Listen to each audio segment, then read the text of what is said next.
Going. It's July 24th at 8:22 p.m. And yeah, I put in the description, and I still have the same I still have the same background. I haven't got around to that, but I put in the description. I still haven't found what I'm looking for. Um, yeah, it was a U2 song, and it just kind of came to my mind just as I was putting it in the description. I was like, man, I don't know what the hell I'm looking for sometimes. Actually, I do. It's just I don't know. It's kind of weird. I posted over on the Wikia, the RTS Wikia, the various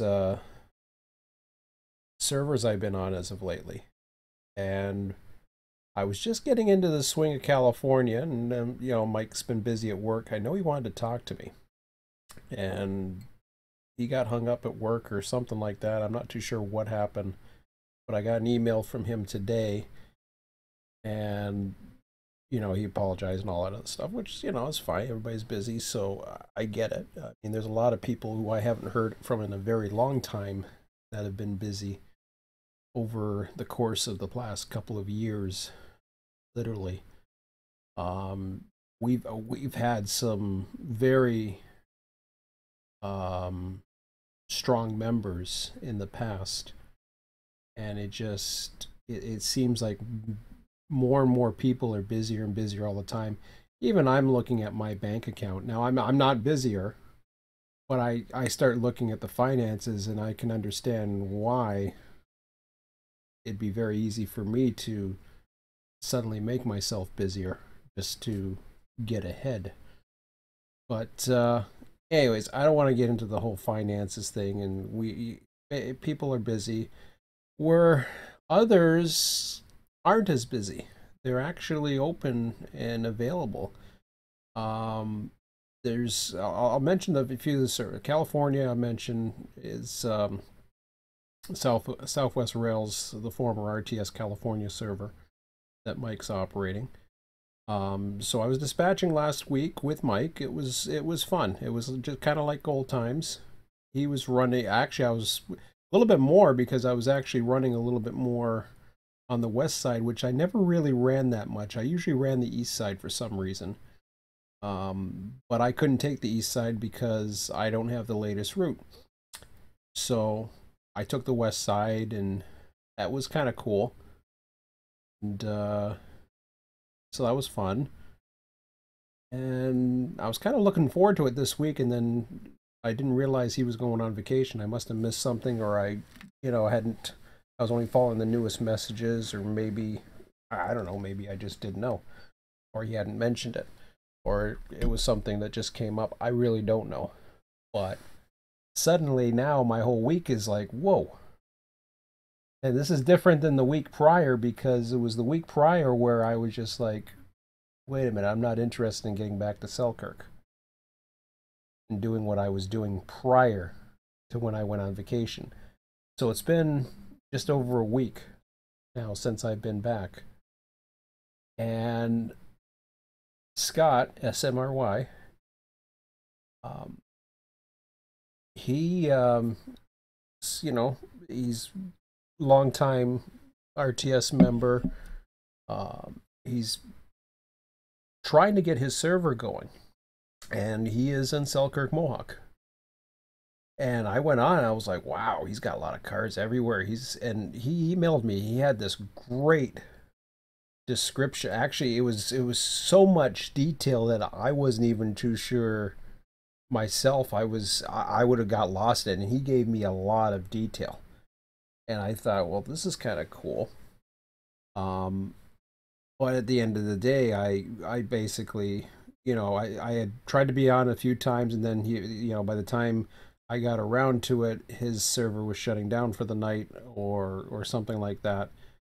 And I finally got to him tonight, and I came on, and I wasn't too sure what to expect. I knew nobody else had been showing up to this point.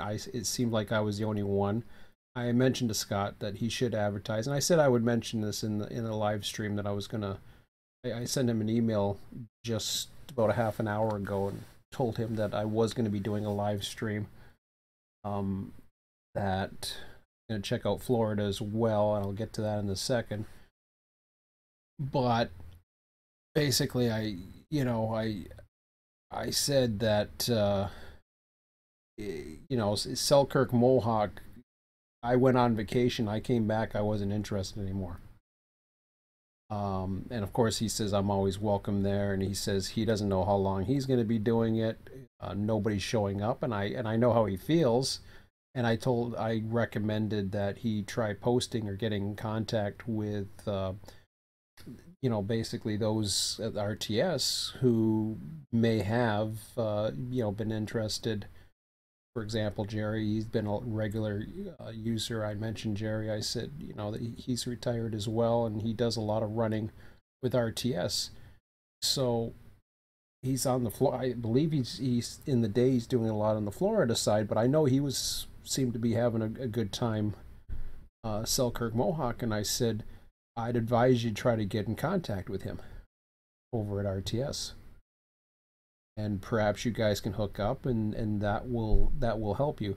As for me, I can't, despite the fact that there's more stuff. I almost have to know what it is I want to do, or what positions are expected.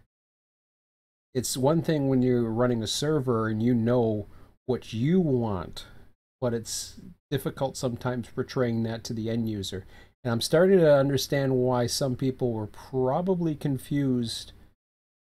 I'm really seeing from the client's end how people can easily get confused and overwhelmed and not sure. Basically, Scott said, "Well, you can run it what you want, tweak it your way, and all that." I'm like, I'm not going to tweak anything. I'm not going to change anything. I want to run as a client, as a guest.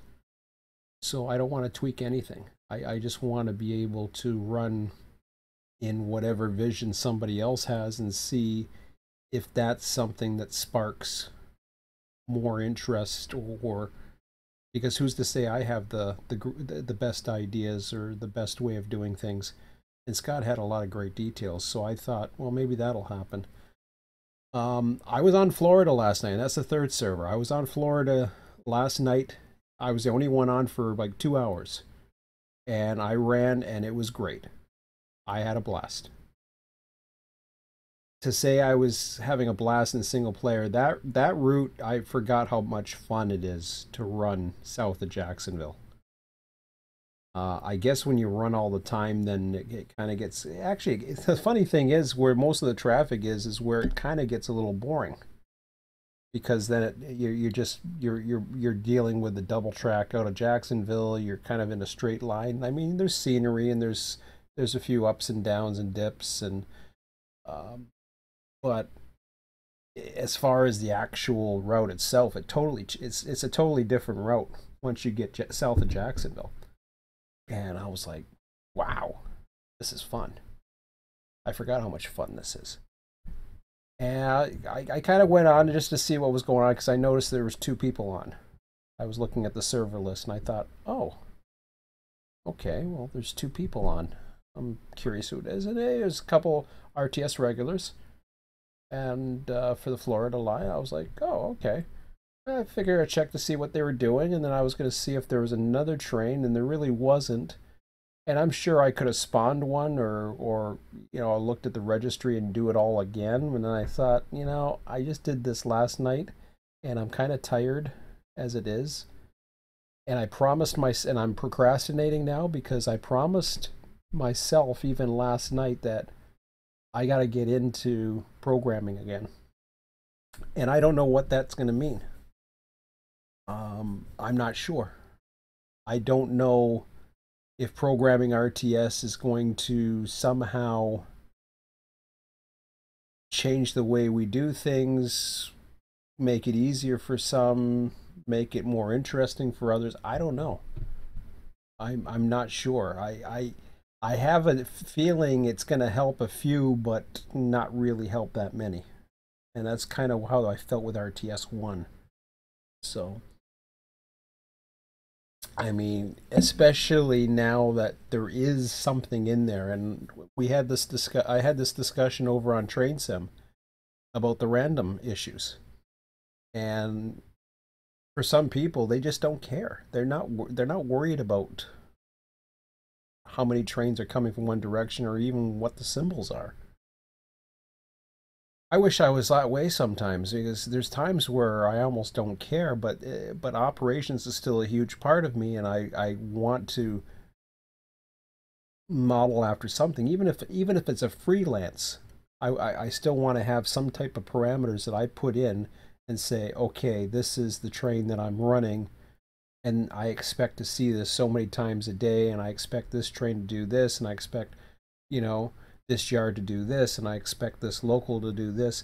Those are the kind of guidelines that I've always tried to push forward. So, um, yeah, I don't know if a lot of people share those. Operations is a swear word in model railroading, and despite the realistic nature of Run 8, I thought that might be enough to be very operations minded. It isn't. There's a lot of people out there that just want to do their own thing, and there's more than just operations. There's a lot of, I don't know what it is. They just like running trains. They like switching. They like using the hump. They like whatever it is they like to do. I don't know. And where they are, I'm not sure. There's a lot of servers listed out there now. There's more servers. Get a load of this. I'll show you. Now, I haven't been on all these. I probably only been on 1/10 of them, if that. Well, maybe. This isn't even all the servers I was on. So, you know, you've got, this is in no particular order. Of course, they sort this. So, you know, you've got Highball, which, you know, I've certainly heard of, for sure. They've got 3 servers up. I think they're 20. Well, this should be telling me 24/7. Okay, they don't run 24/7. Is that the 24/7 symbol? Ah, okay. So now this is interesting. At RTS, it does say servers open 24/7. That there's member only, open to the public servers. Technically, there is not any open to the public servers. There is when I host, but there isn't right now. Actually, I'm just trying to think about that one. No, only when I host upcoming sessions, which I haven't done since I've returned. I used to post these all the time, if you recall, for those who remember. I'll leave that in there for now.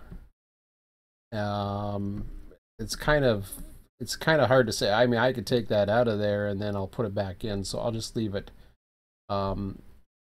California Southern open to the public. I don't know too much about them. So I mean, this is texters are allowed. So texters are allowed everywhere. That's got a Discord server as well.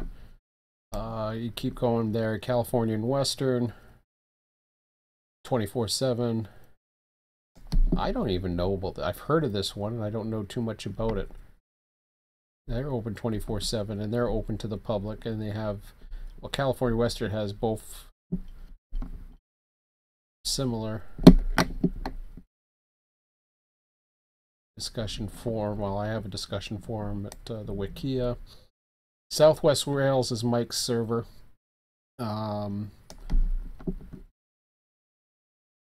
I'm not sure. He's got open to the public and members only. I'm not exactly sure what that means. Kind of like what we have, but really there's only one server, so I'm not sure what that's about. As far as I know, it is a member-only server, I think. Although, no, it isn't. I take that back. I think if you're on the forum, you'll get the information, so it's just a simple matter of getting onto the forum, and then you're fine. So I don't know what that means, but anyways. Florida Southern, and they're 24/7 as well. They run with scheduled dispatching. They do have a calendar. They have a regular dispatcher Monday through, well, I shouldn't say Monday to Friday, almost 7 days a week basically during weekdays and sometimes early mornings. This is where I was running last week at night with Mike. I haven't heard any more about it. I'm not sure what's going on. Florida Southern, don't know. There's Scott Martin, SMRY. And he's not 24/7. He's totally open to the public right now. He does have a discussion forum. I guess he's got a Discord server. I don't use Discord, so I don't know. New Luna, they've got Northeast, South. They got version 1 as well, which is still running, which is interesting. Everything's open to the public. They got 24/7. Seen some videos of his, replied to some of his comments. You know, we've had some interesting dialogue back and forth through various YouTubes and stuff like that. Colorado and Kansas Eastern, I'm not too familiar with that. Atlantic and Pacific, I think I've heard of. They're 24/7. So forgive me if some of these I don't know. I have looked into these. I'm not really in the position right now of diving into too many others. But if you look at, you got 12 servers right now that are listed here. So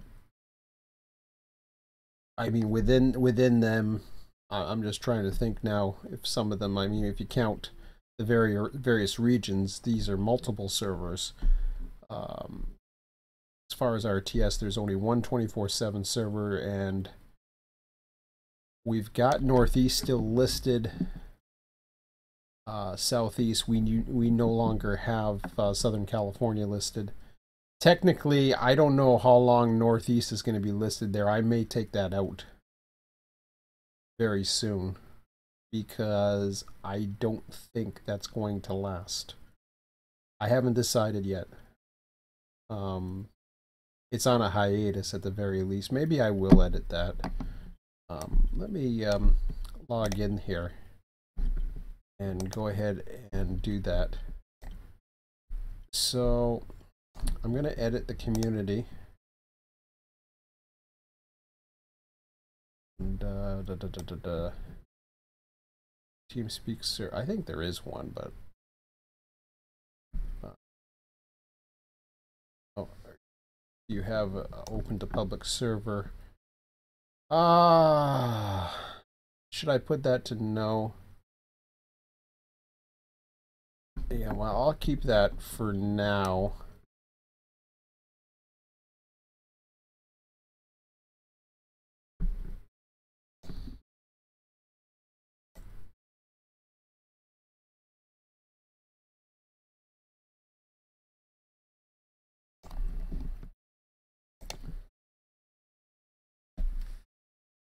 Just going to leave this here, and I'm just going to add this line.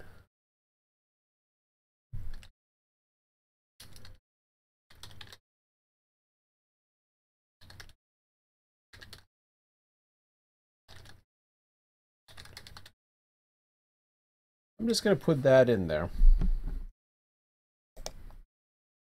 And people, you know, if I find people that are interested in it or looking for it, then I may bring it back. But right now, I had one major regular user, as I was saying, Jerry, and that was about it. So anyways, it's 8:40 p.m. I got a decision to make now. Last night, all of a sudden, I didn't know what I was doing, and then suddenly I went on Florida, and I had a blast. But I really want to. I really don't want to get into it, but I really should get into it, and that is the whole programming side. Now, I'm a little bit tired from last night's run, too. So that could be affecting my judgment. I'm not too sure. But it would be nice to test this out. Even if I hard code a little bit of this. So I'll take you into the actual coding of RTS. And you know, you're not going to see too much tonight other than what's involved in the whole the whole thingamajig. So this is just basic.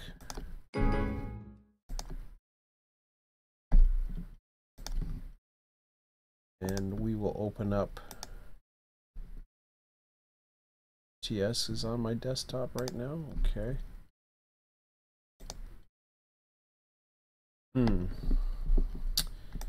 So the reason why I want to start this from scratch is simply because I want to start it from scratch. It's a lot of spaghetti code. This is the whole program right here. But the nuts and bolts of it has to do with how it decides to pick out the various. You know, really, I almost have to go back and find all the RTS code from the past and bring it. Then take it in and start modifying it or changing it or doing whatever the hell else I have to do. There's a lot of changes that need to take place before I can really even begin.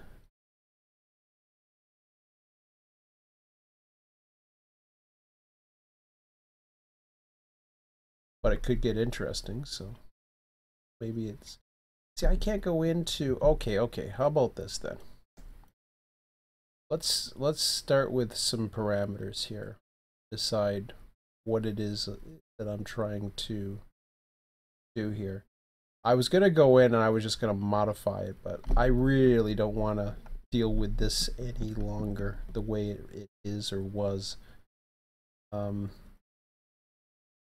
But at least then I can set some parameters as far as how I want to do this.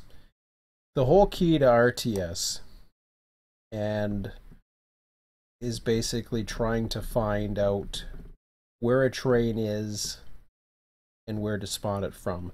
All those variables are basically the those are your weights actually.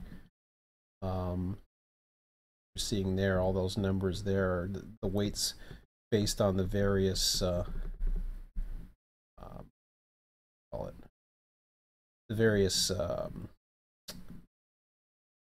they're based on the weights of the actual trying to oh, I see. Never mind. A second here.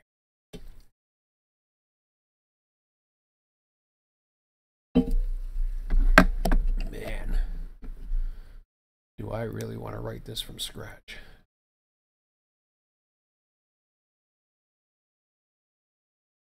I may just do it.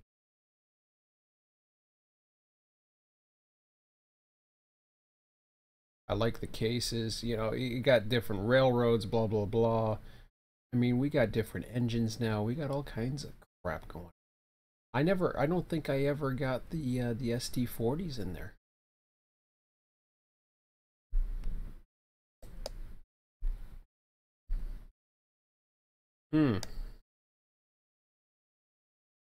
Okay.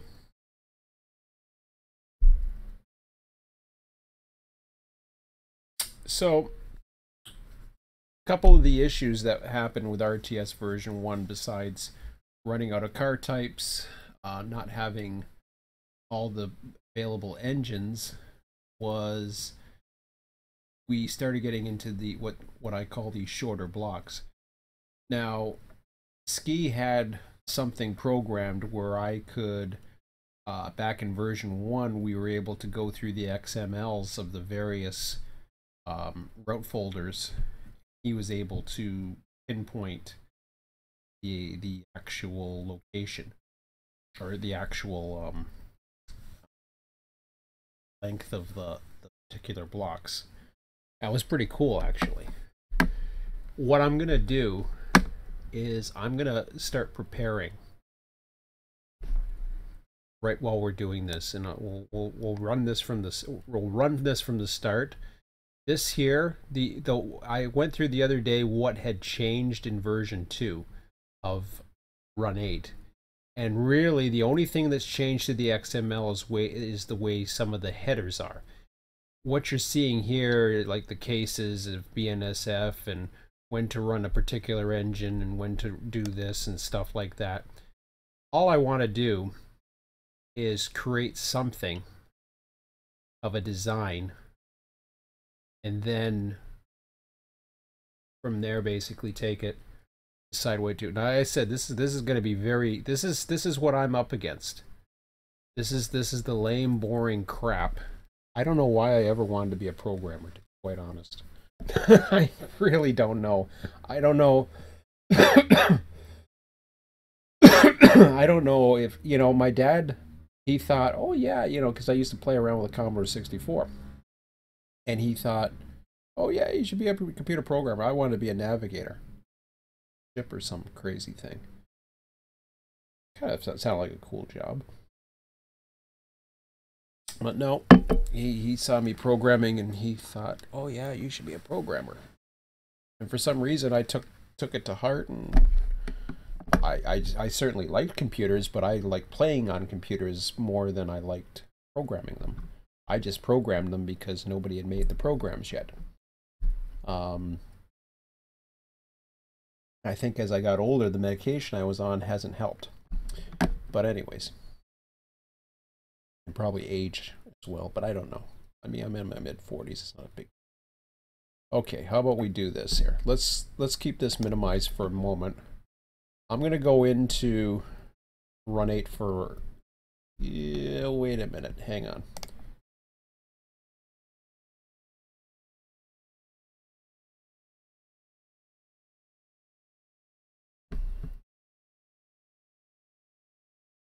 Well, let me just reply to Scott here.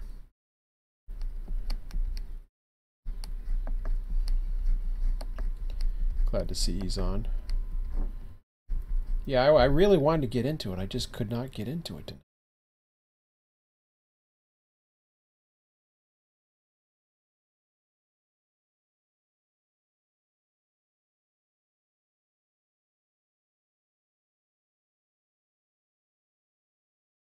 Todd.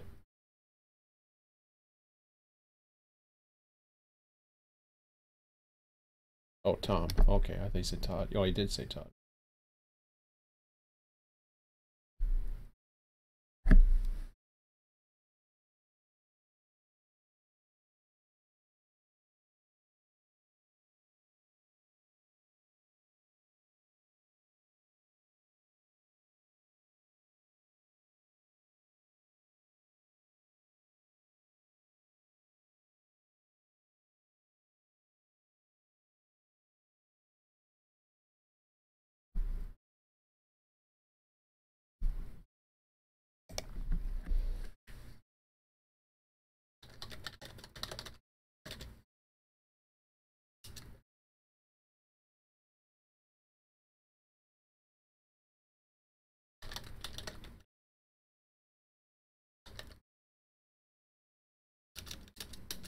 I was going to say collaborations, but partnerships with other servers past.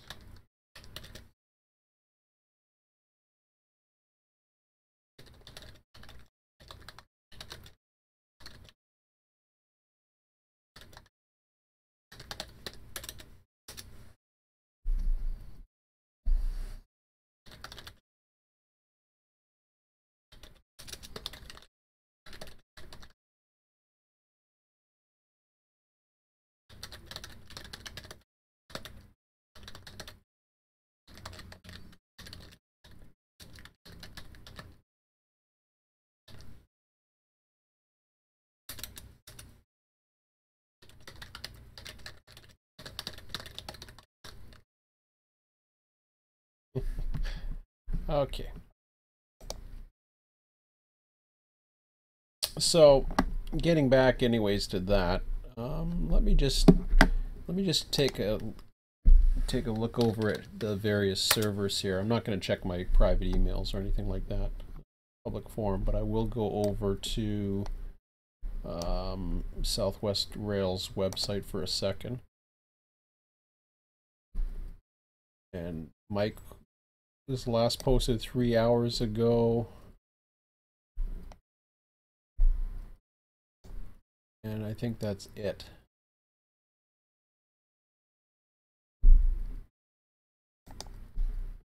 Now, I want to do something in a second here. So let me just take this. Let me take the game and monitor capture out for a second. So I want to check something out. The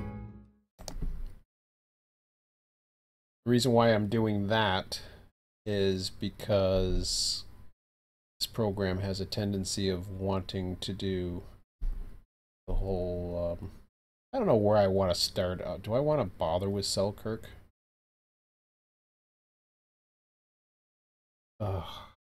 This is the other dilemma I'm at right now, is where do I really want to start this thing? And in theory, you know, in theory it's possible. Here, let me quit yapping on a blank screen because I know. Let me go into Selkirk for a moment and just see what things are like, because I don't think I've ever done a new survey of the area. Surveys are important. I'll show you why in a moment here once I get on. I do want to check out one other thing.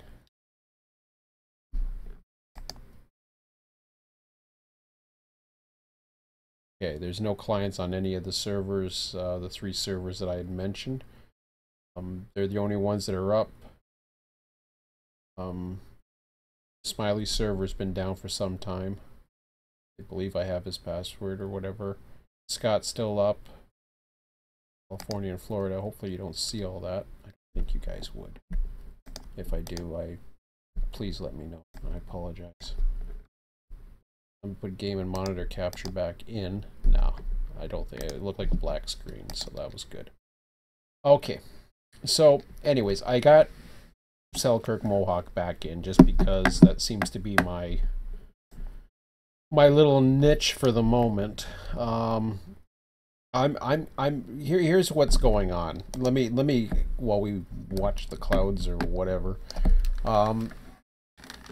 Here's the kind of the dilemma or the niche I'm in right now. I don't know when Florida's coming, and honestly at this time of year I'm not too worried about it because I don't want to spend every extensive hour. I mean, I don't want to, you know, I don't want to be spent. Number one, weekends I'm certainly not going to be doing too much. I don't think. I would hope not. And I don't want to, you know, I'm going to have long weekends. I'm going to have all kinds of things. So I'm not going to be in any hurry to do anything until the fall. Once the fall hits, things start changing a little bit because I'll see my son less. Now, Mondays are a little bit of a free night for me. So I've got the next at least 2 hours. I'm probably going to go to bed early tonight. So this isn't going to go any longer than 2 hours. But hopefully I'll make some ground. I'll be able to at least get something started.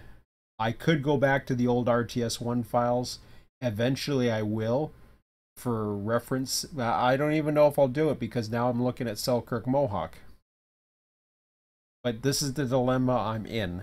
And hopefully bear with me and I'll try to explain what that dilemma is. We've got, I just mentioned 3 servers. Those are the 3 servers that I frequent.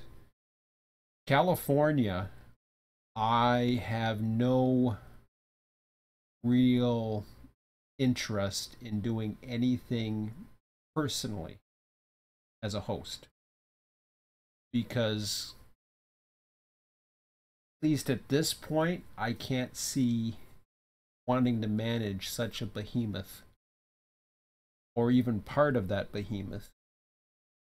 Because California is very interactive with the various routes.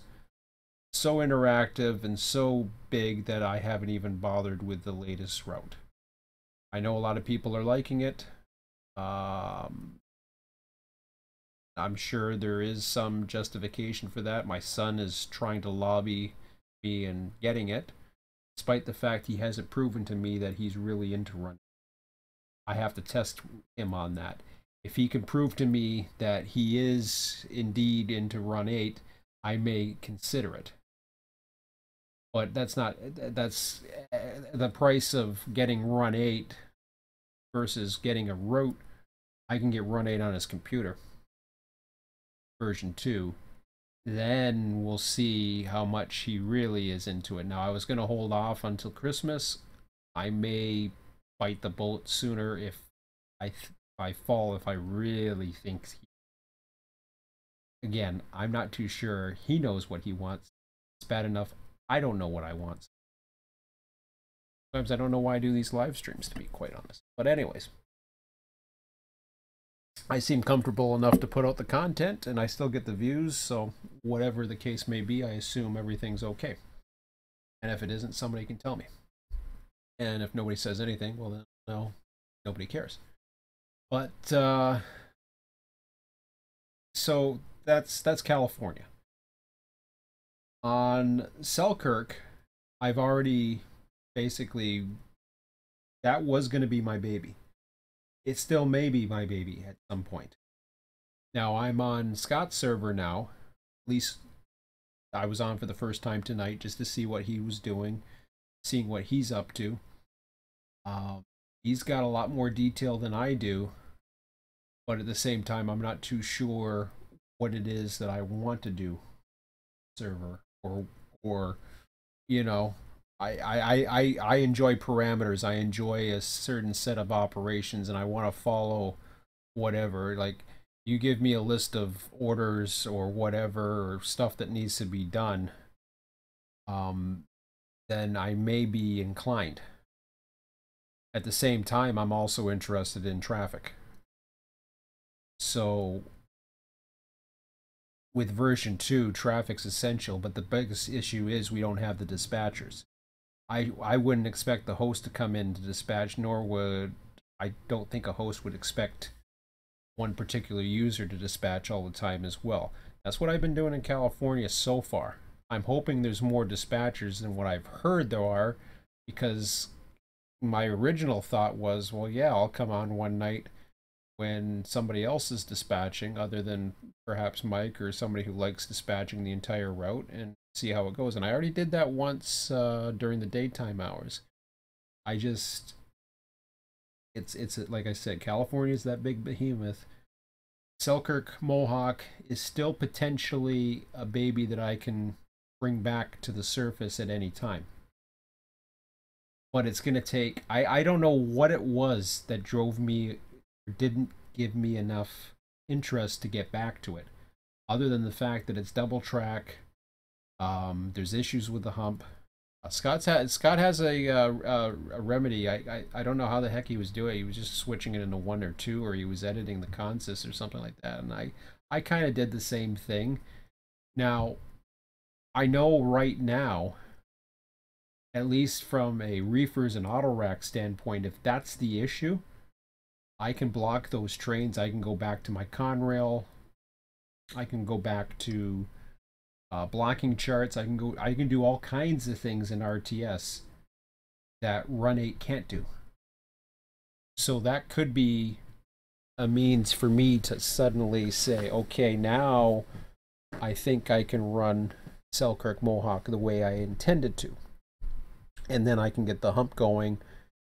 You know, then suddenly it becomes more of, because when I first came into Selkirk Mohawk, my intentions were to dispatch and run the hump tower. That was kind of the way I wanted to do it. I quickly found out that the hump tower was not going to work the way I wanted it to.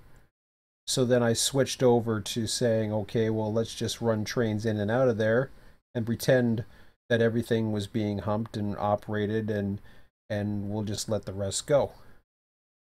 And Jerry, he likes running the locals, and he would run the majority of the locals, and you know, I would dispatch, but then I was just tagging along, and it was it was boring to dispatch. I was doing more tagging along. I really didn't have locals to run, and it just became not that interesting. It wasn't full. That's the thing I love about California, is that it has that extra yard. Now Florida, here's the other thing with Florida, and this is where I'm in the real predicament out of all of them. Florida is the only RTS server that is currently still going, running 24/7. Ideally, yes, I would like to take Selkirk Mohawk as my baby. Simply, I could even go California. Problem with going California is I've got a monster on my hands at that point. At some point, I may do it, believe it or not. But it's going to take a lot of programming on my end to get California at least automated to a point. And I honestly, I can't see it happening. I would love to run, I want an AI dispatcher. And I can program it if I only have access to do it. If I know how the hell to do it, I could get an AI dispatcher, or at least an AI assisted dispatcher in no time, then boom.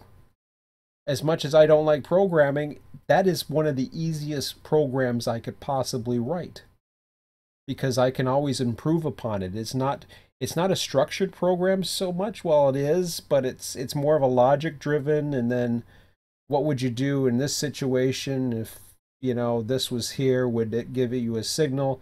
The worst case scenario is it doesn't give you a signal, as long as you have all the protections in play, and you set up the rules so that it doesn't drop signals when a train's in front of it.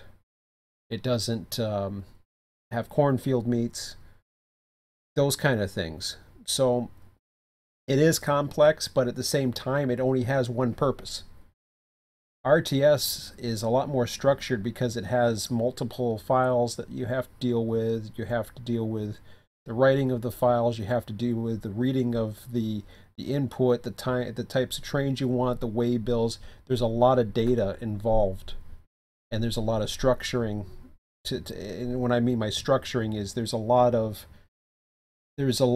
logic, but there's also a lot of structure involved, so that everything's in their own little elements and compartmentalized, and they have to communicate with each other in order for it to work properly. Otherwise, it doesn't work. And we're talking literally one variable's off. If one variable is off in RTS when spawning a train, that train will not spawn. It's that sensitive. I can't have that happening. And I had issues like that starting to crop up in version 1 in some of the routes. So this is where, and why I say Florida. Here's why I'm saying Florida. I don't know what's going to happen. I haven't got I talked with Tom a little bit. I haven't heard too much more about it. I know he's very busy. But I'm curious how far they're going to push Florida. Because if they're not, I will certainly do my best to.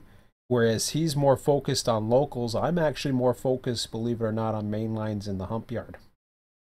I've already got all the data I need for Florida, so I can technically have a second. And there's no reason why we can't have a second RTS Florida server, but at the same time, I don't want to step on his toes and you know, take away from what he's got. I doubt I would ever run a 24/7 server again.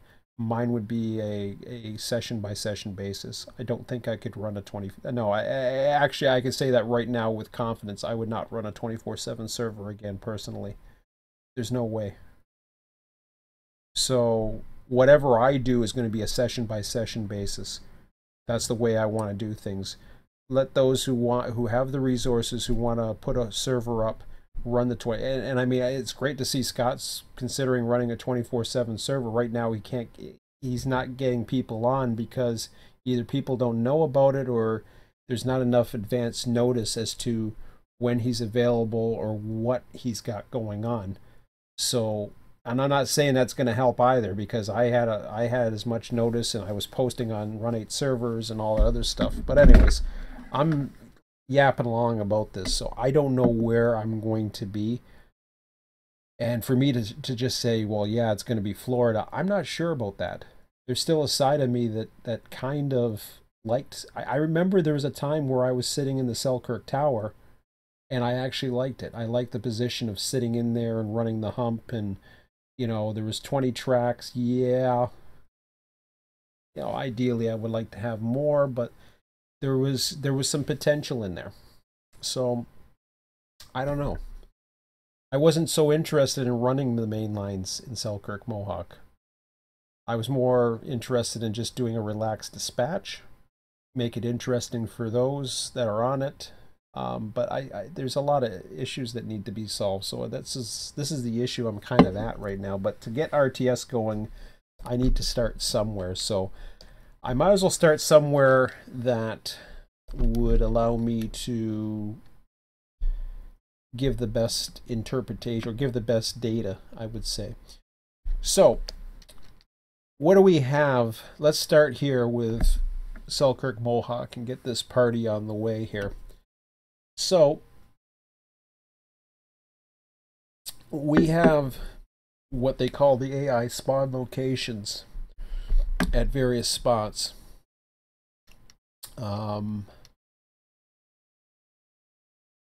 Yeah, where a train would spawn in, these are all manual spawns as opposed to AI spawns. So where they spawn in is determined upon the location. One that comes to mind right away, that I wish was included but wasn't, and this is probably an issue because all of a sudden a train pops up when you have a train going on it. It's an ongoing issue, I find. But St. Lawrence sub is a good location where you could have trains. The other one could be the port sub, where you have trains coming off the port sub. But oh, wait a minute, I had trains spawning in the port sub. What am I talking about? So there was train spawning there. I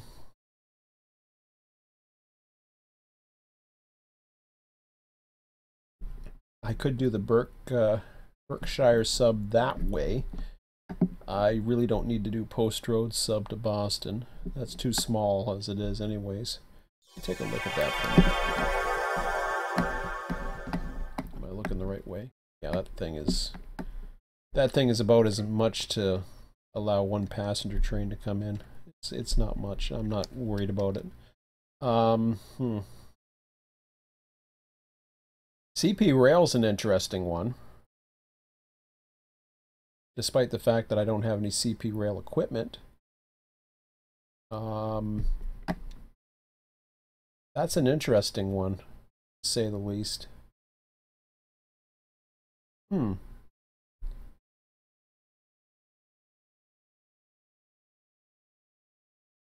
Just to be able to do it, this is a good testing ground right there. Let me take a look at this for a minute. What that does is it allows me to run various spawns. It doesn't, like, I mean, the trains are going to run and then I can spawn another one and make sure, set the AI, let it run, and then do another one. And so that's interesting. And this doesn't matter. It doesn't matter that's off in the middle of nowhere or whatever. So in this case, I tend to avoid, I don't want to get into dealing with, pardon me, a train at a switch. I don't want the trains across the switch. I would rather put him before the switch. That way I can decide, where exactly I want to put him. For example, I could have part of that spawn. RTS has never done it before, but I could very well have passenger trains as part of it. Maybe. Doesn't have to be, but it's possible. Yeah, see, I don't like that. See, there's a little short section, and then there's a switch that goes... I don't know where the switch goes. Interesting. Oh, I see. So that's CP going back on to the main there. Interesting. Well, I wish it was a little longer that way. I mean, it's great for a passenger train, but it really doesn't give much for a freight train. Which kind of is, you know, it is what it is. Let me forget about CP. It's not a big deal. CP doesn't bring any operation other than having a train go through, and you know, it's not a big deal. You could easily spawn one. I don't think I can spawn across switches. I think that causes an issue. It's always been a bit of an issue to try to figure out with RTS. I think Ski had a handle on it. I never really did, and of course my memory is horrible, so I can't remember how the hell I did it to begin with. Let's see if there's another possible one that I could try here. I could use the ones that are already in play and just do my own, which is possible. Anything's possible. So, this is where I'm eyeing right now. Port sub, I'm not too worried about because it's not going to be less busy. But the other ones, they kind of got my attention a little bit.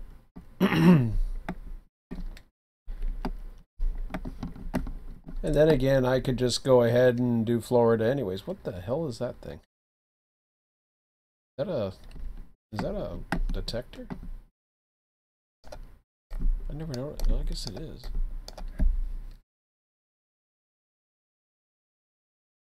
Oh, it is. Okay. I guess I don't remember that being there. I don't know how that would work with that, but whatever. How much room do I got back here? Do I even have another intermediate?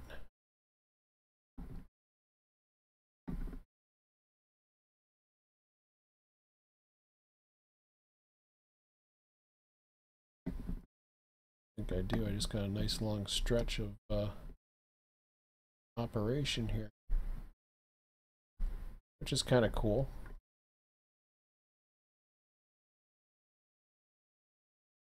Well, 125, okay.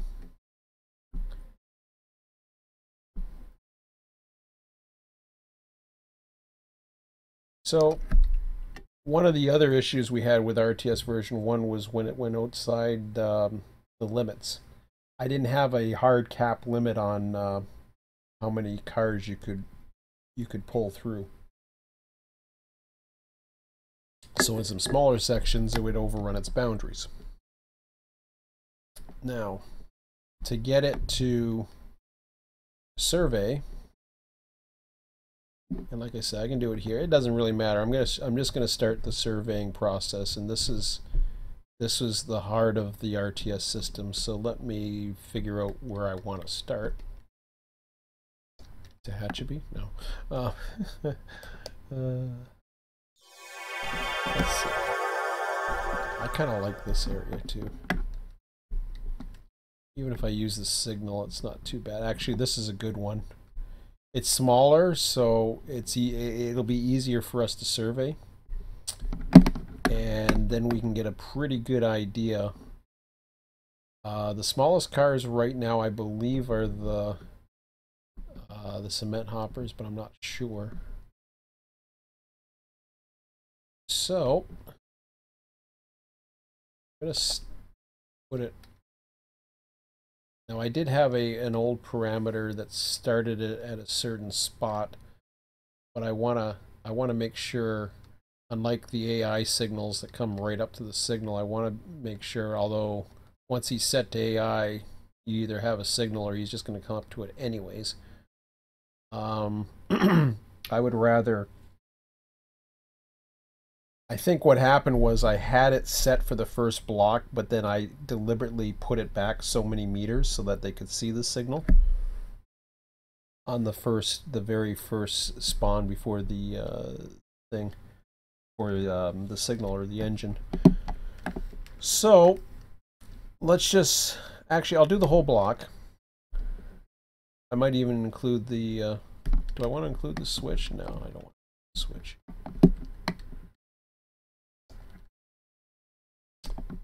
So this is the first time I've done a survey with version 2, so we'll see how this looks. We will start off with all freight cars now. Oh, what the hell? I did say. Ooh, that's kind of cool.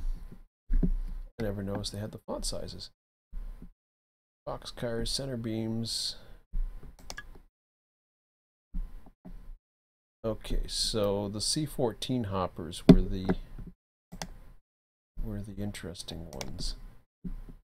And I haven't really checked out all these too, because I wanted to check the various types, but for now I want to survey. Okay, these are your cars right here. So let me just double check here and see what the length is. Length of 41. Clear. So I imagine they're all the same, right? Yeah, length of 41. Clear.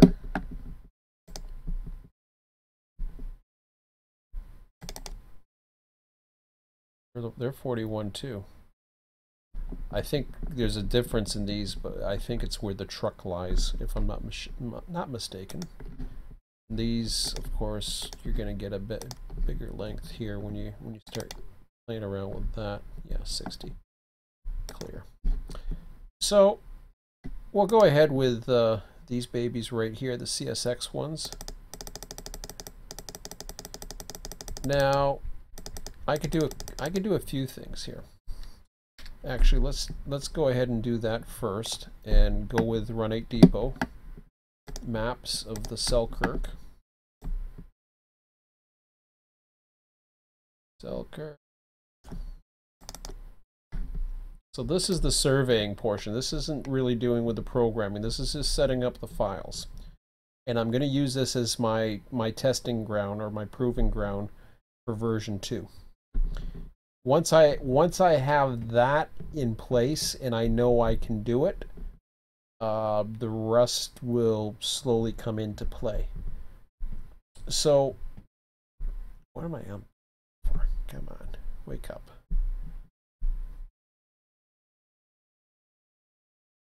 So we're 9,250 feet. There's a detector in there. Oh, wait, that's the Hudson River. Hang on. Well, no, that's right. 9,250 feet. So that's a good, really good length. Now I'm actually going to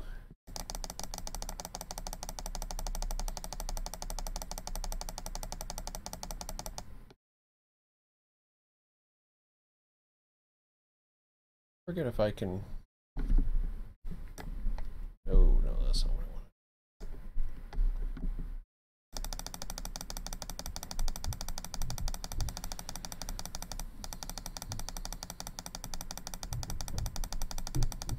What's stored units?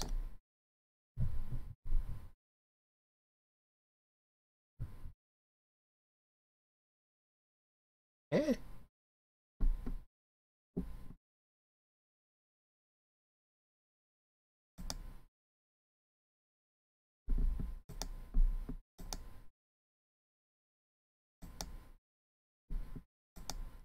I don't know what that is.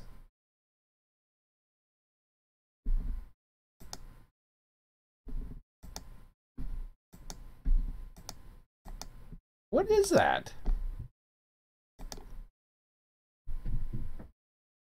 Available units, copy the player. Oh, copy the player train. Okay. Oh, I see. Okay. I think I get that. So you're copying the player. Yeah, but you can copy the player train over on the other side too. So what does that? I guess I have to look into what the hell that means. Stored units. How do you store a unit? Oh crap, I don't want to do that.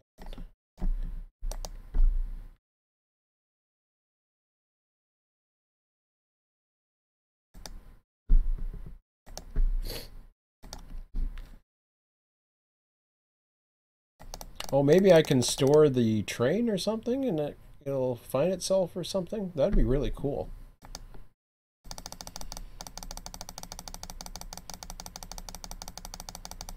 Wow, this thing's going to take forever too.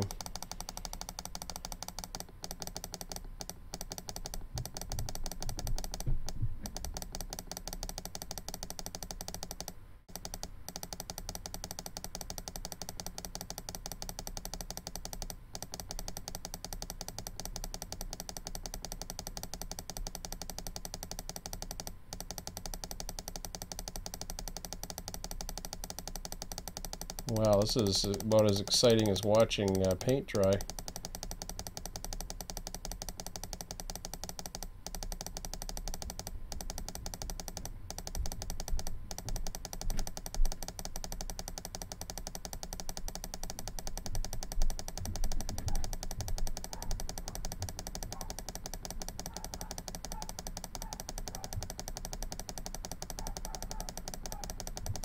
You know, I might make a survey program this time around too.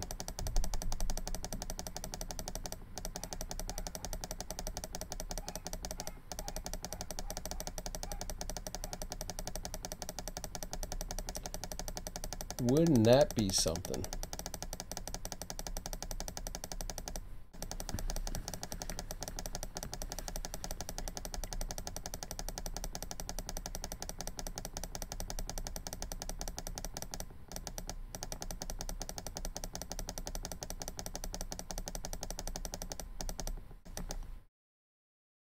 Okay, again, how big is this supposed to be? Did I lose it already? I did. I forgot, it was 9,000 something or other.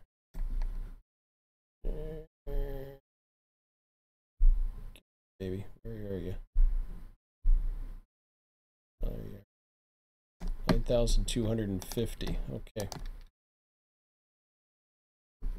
9,250 is coming up real quick.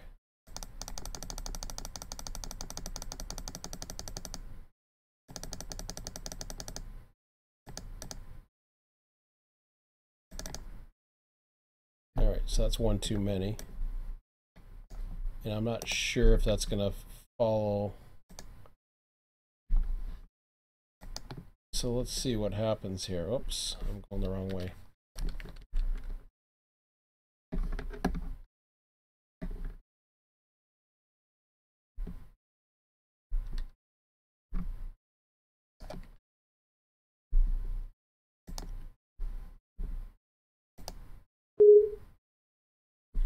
So the train's too long for that. And I don't want to pass the signal, so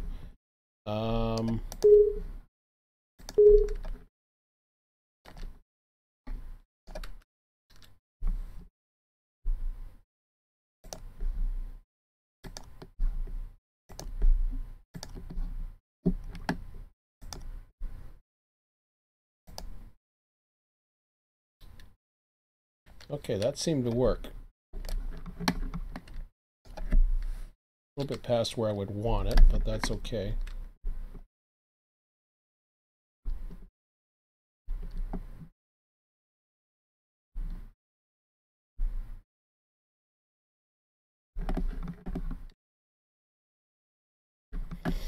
We don't want it pushing that far anyway, so that's good. Okay.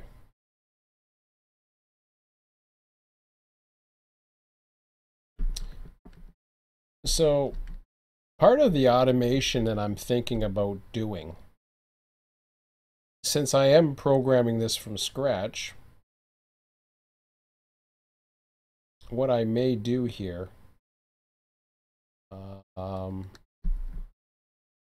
is probably a little crazy, to say the least, but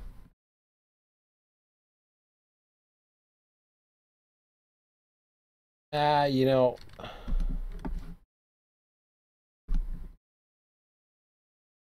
the automation I want to do is not about figuring out where things go. I would rather do that manually still, despite, but I want to find a faster way to do it.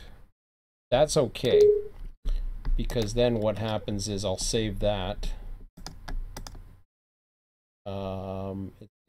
It's a train, and this is now called my survey 220 because I think it's 220 cars. Called survey 220.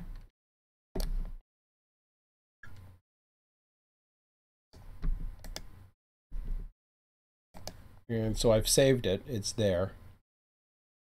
Now I can get out of there. And when I go into the file, not where I want to be, but okay.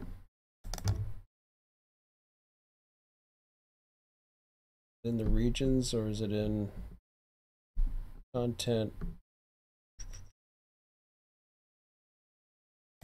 I don't know if I want to be there. Oh, maybe. Go there. What? That ain't where I want to be. It's a track database. Regions. Selkirk. Trains. And the date modified. There it is right there. All right. So now we want to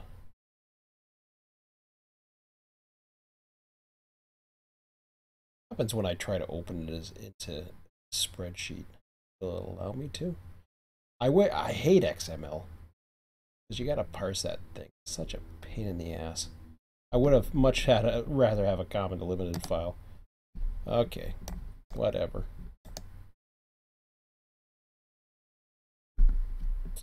The problem with it is you have to go in. I could create a parser.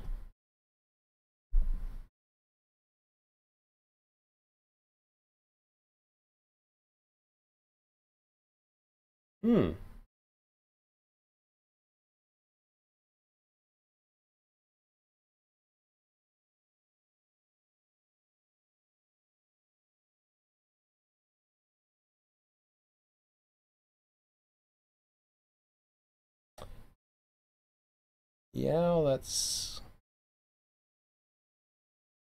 really starting to seem interesting. So there's your route number. I was talking about this the other night a little bit with some of my ideas. The reason why we don't have, at least in the current format, why it's not the Wild Wild West and anybody can just create any routes they want, is because this route number is generically added into one of those data files that is part of the code that basically either it's in a data file or it's in the actual code itself that will load up that route number, and that signifies that that is the Selkirk route. It's in here every time you see it. So that's the car, that's the car type, blah blah blah. I'm really tempted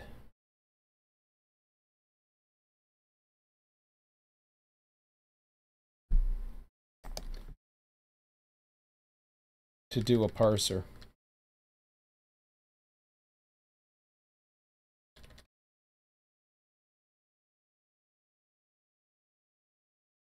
I'm going to call it RTS2, but eventually I'm going to put it in its own subroutine. Because what I want to do is make it easier for people to either develop their routes or to figure out, or not develop their routes, develop their waybill systems or know how to do it. So let's just keep that for a moment as a possibility.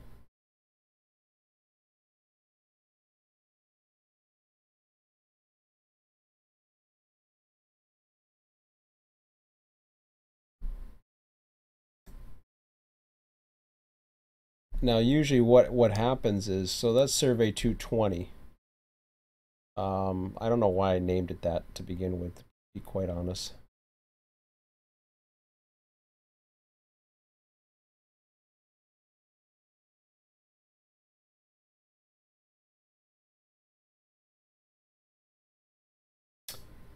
So because the difference now, I'm gonna show you something real quick and just try to explain what this means here. Of course, what you're seeing, 3744, 3836, is indeed a 3836, 3837. I'm trying to find two trucks that are on the same block, and so far, good luck at that. But this is a good proving ground, so that's good. There's one. Okay. So you're seeing as little as 8 blocks in here.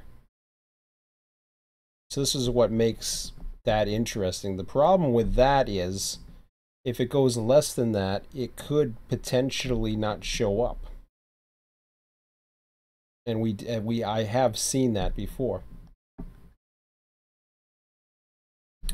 So like if it goes less than 8, you may not be able to detect that there's a block there, is what I'm saying.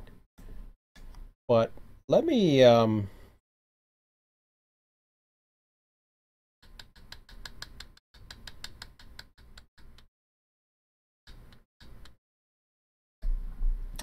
close that off for a second. What's the info file all about these days? Say much. Other than where it's located, what it displays, and the timestamp. So, garbage. Okay.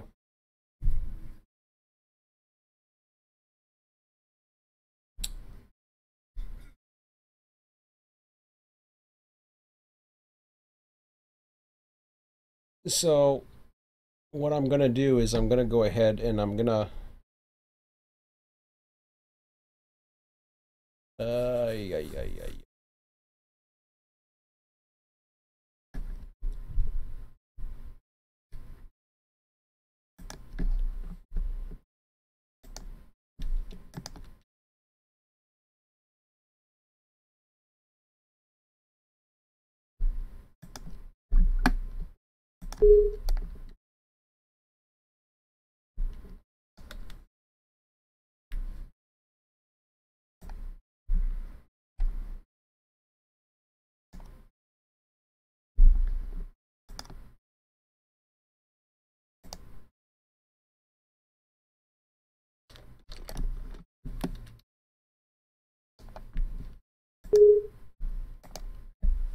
that might be a good one. About my garbage on the screen. Be a good one. As long as it's still holding on to the track, which it is. Ideally, I wanted to have the truck like sitting right there. So what I'm doing there is I did a slight overlap. So what I will do now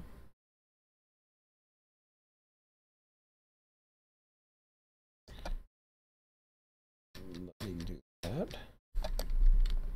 I'm going to put me, what the hell's the flag in this damn thing? F6. Oh, I did. Okay.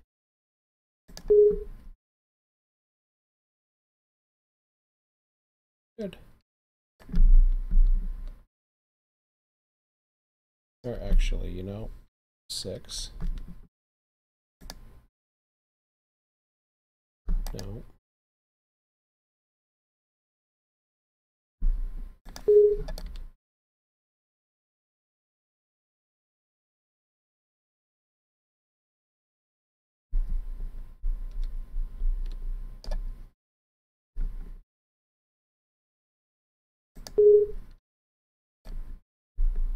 That's good.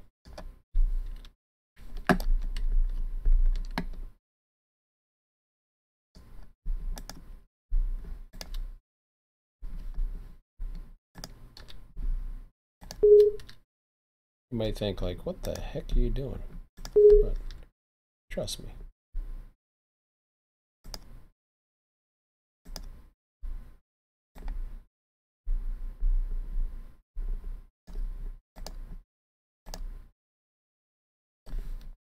Well, that didn't do much, unfortunately. It's 220. Oh, that's 220B. Hang on a second. That's the one I just did. Try that again. It looks exactly at the same spot. Okay. Well, it kind of still is, honest. All right. So how about we try it here and see what happens.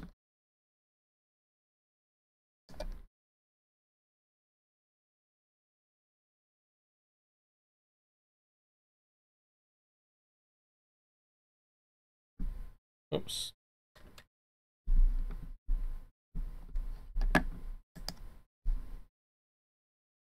Oh, the cool thing about this is, oh wow, that is really cool. I forgot how cool that is. Can I go back the other way? I want to go back the other way without killing it.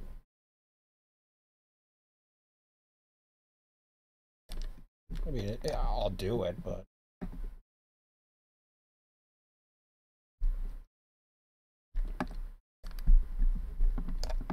really want to get like right halfway. There we go. Probably right about that work. Oh, that's about as good as I'm gonna get it. I think that'll work. So I'll put that to save over at 220.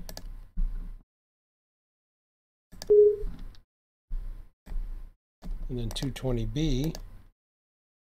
Yeah, that's what I want. Okay. Now I could write a oh man. Excuse me. Dang. Pardon me. Oh, it's almost gone. It should be gone. It's just every now and then my throat. Well, it's 9:30, so maybe it's getting dry. Okay. So the issue with the XML is it's a pain in the ass trying to get all that data out of it. The program can do it, and I can write a program that does indeed do it.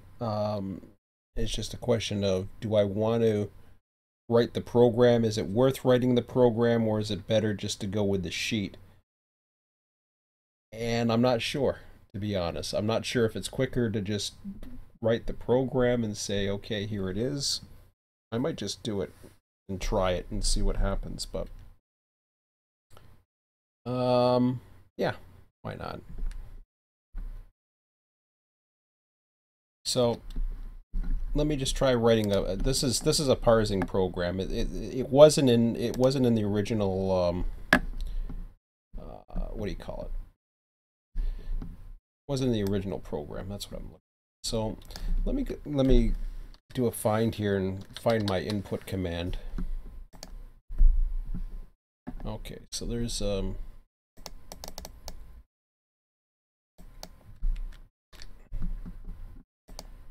find the next one, wherever the hell that is. Oh, okay. That's just a hit return to continue entering the frequencies. Forward I want. Find. Okay, there we go.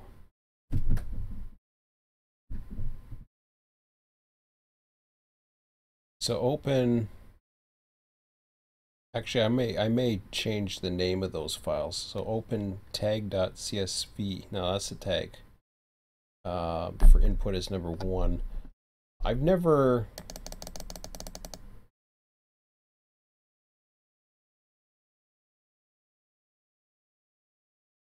So this is how a program will work.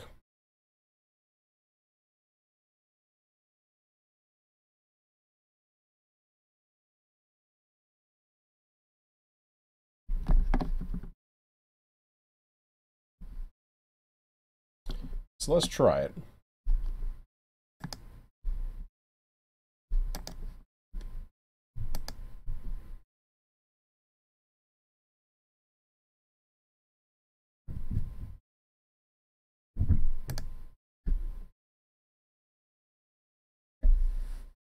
So what I'm going to do is I'm going to take those last files.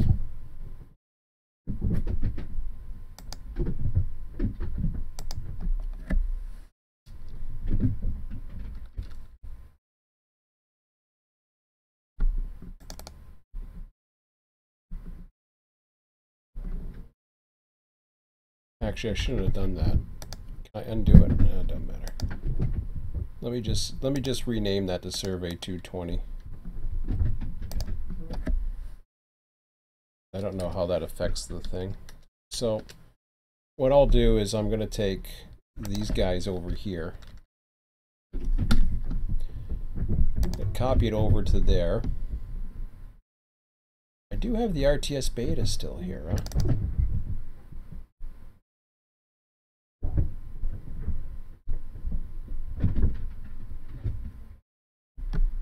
Well, guess what? I'm going to make a new directory.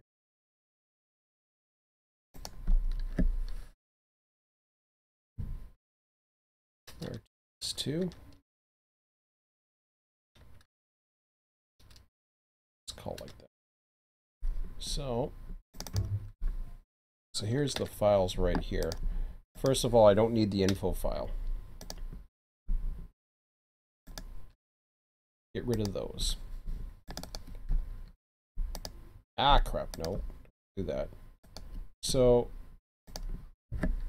in the surveys, I'm going to call them now Survey 1.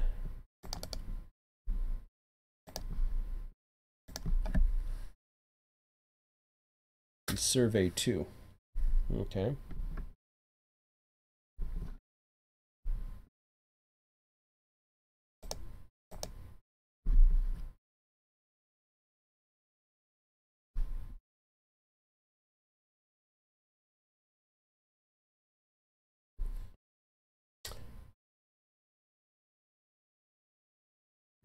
I'm not too sure where this program is. I gotta open up this RTS again for a second. I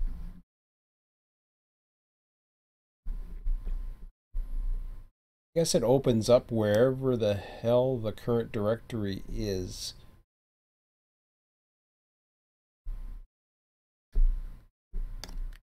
But I gotta go into input number 1.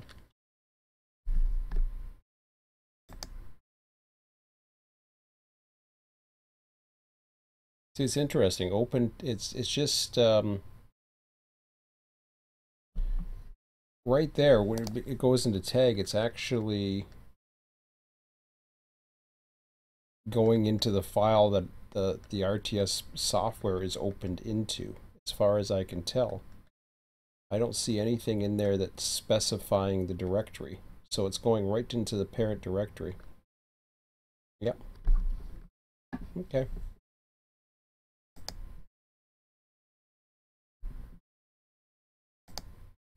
So this is not supposed to be a tutorial on how to write programs, but we're gonna start this part here because I've always wanted to do this anyways. So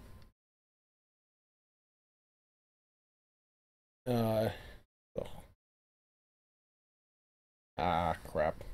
I already forgot the commands that I wanted to use. Here's the other problem is because I'll look at how a program's done, or I'll use the help. And like I said, my memory is not the greatest with the medication I'm on, so okay. There we go. Let me just copy this for a minute.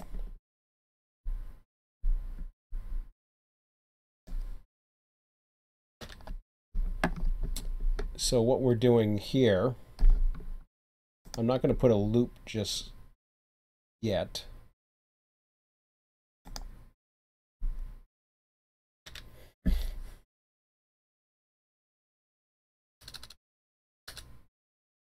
What the heck's the name of the file again?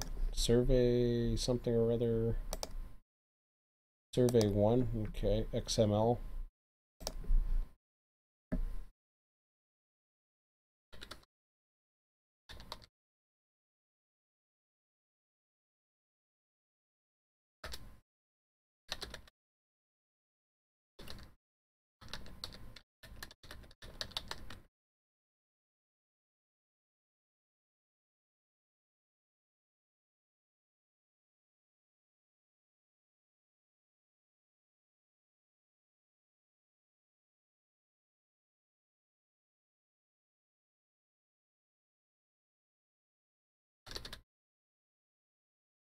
So for x equals 1 to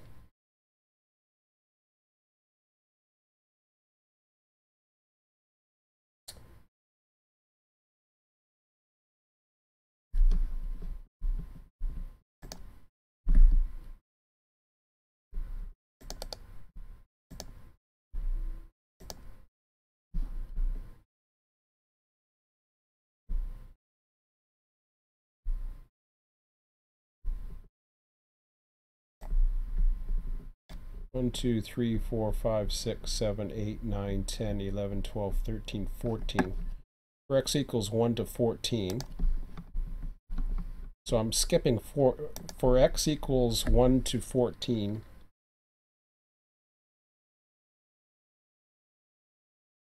Let's see if this works. Input number 1, comma. This is changing the file pointer.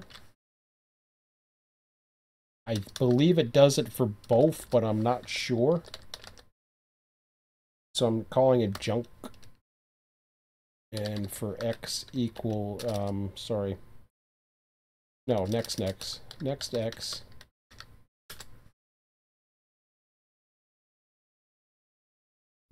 So what that does is it actually,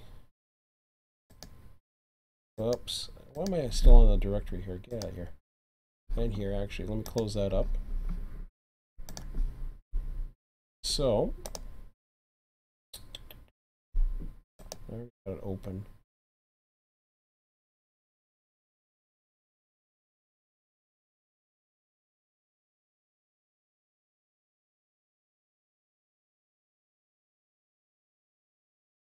I don't even care about the root, to be quite honest, because I already know what the root is if I'm already doing the survey on it. So let me go even further, and we'll put 18.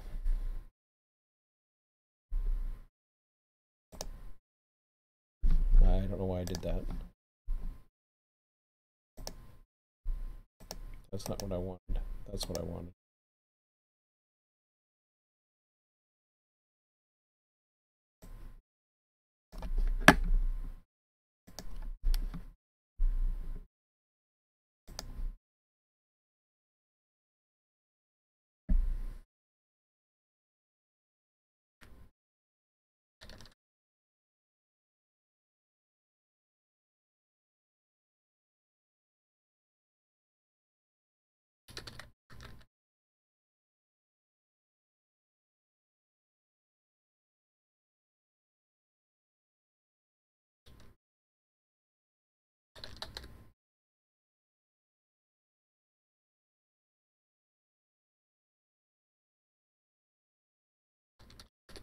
So I'm going to call that stuff 1.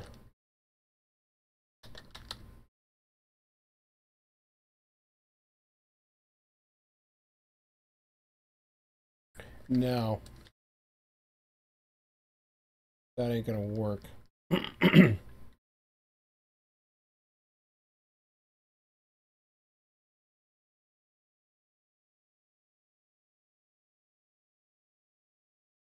Because then I have to start dimensioning arrays and all kinds of other fun stuff.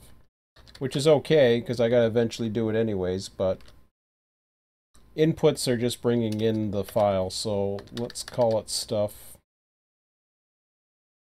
$1. input number 2, stuff $2, print stuff $1, print stuff $2, close 1, or close number 1, close number 2, end.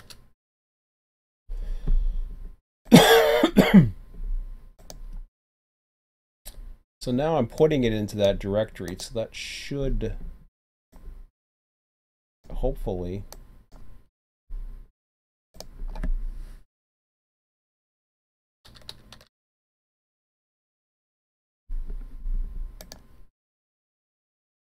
see how it goes.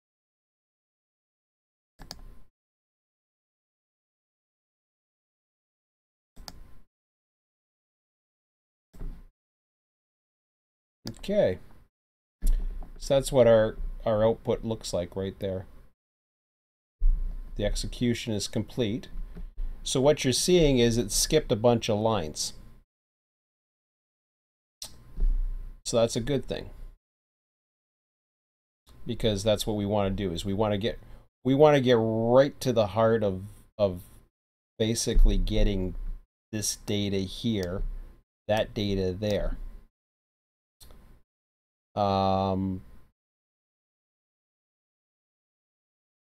Now, what I'm eventually going to have to do is I'm going to have to get into what that is.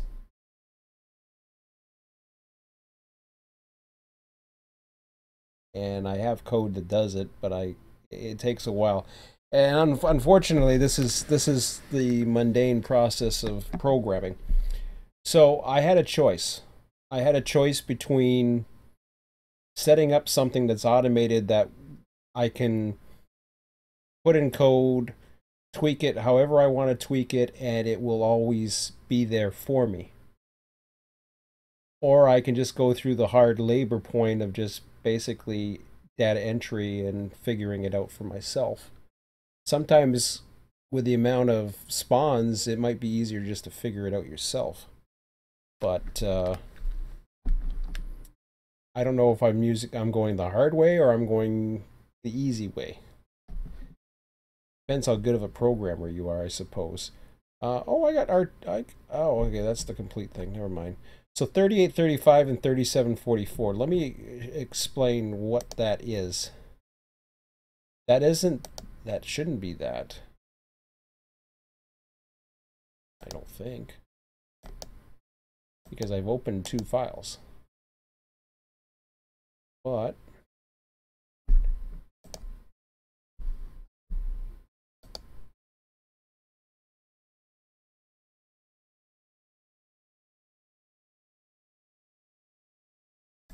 I don't know if that'll, okay, there we go.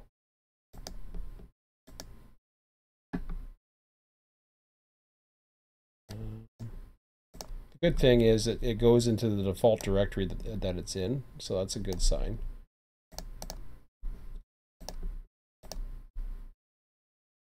And there's the basic file.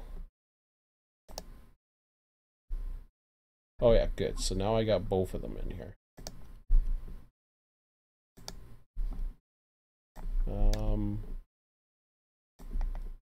So this right now is to make sure. Now that I'm closer to the TV, I may actually consider reducing the font in these damn things to make sense of it or compare it. So survey 2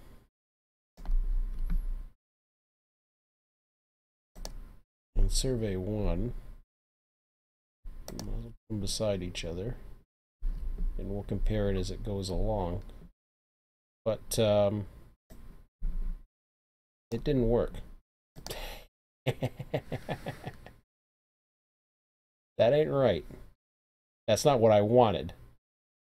What it did was it opened up. Oh no, it did. My mistake. What it did was the first one, it took 3835 here. It didn't do this. It took 3835 as it was supposed to, then it took 3744. So that's good. That's what we wanted.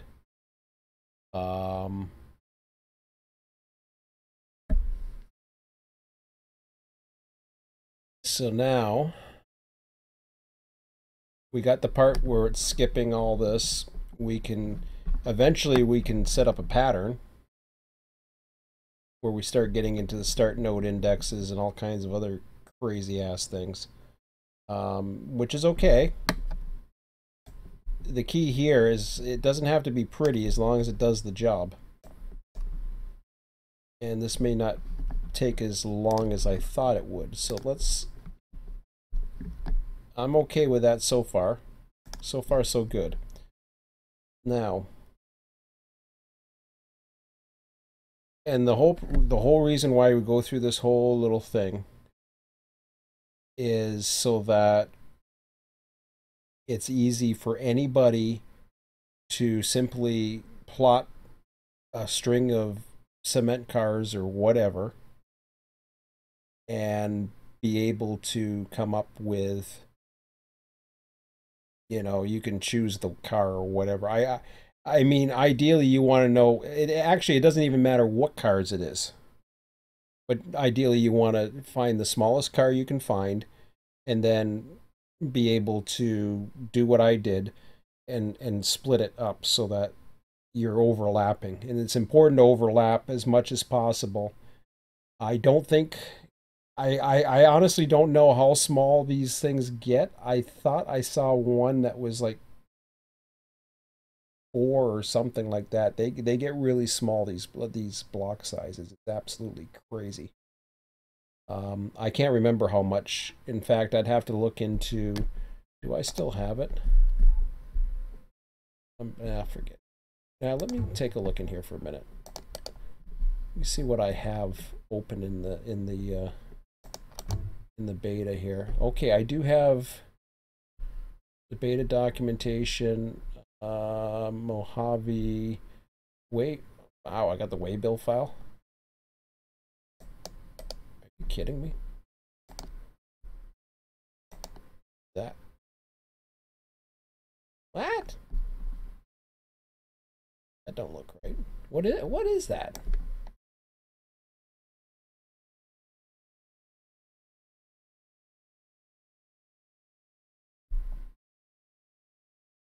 Okay, I'm at a loss. I don't even remember what the hell that was. That's not what I expected. That's kind of cool. Anyways. It looks like an old waybill output of some sort, but anyways, that's cool. It is got a 2013 date on it. I don't know how old that is. Okay. I got the old documentation. Maybe I should read it. Just basic 1. The configuration settings is in there. That's good. And all the SDLLs and all the other garbage. Okay. Of course, I do not have the no, that's just basically the same thing that I just saw. I was hoping I had the actual files, but I don't. Like the various data files and stuff like that, but that's okay. I've got something in Open Office. That.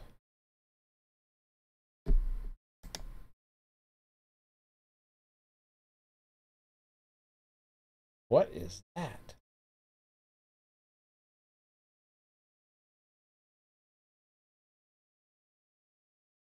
I have no idea. It's been so long, I don't know what half this stuff is. I don't remember those files in there.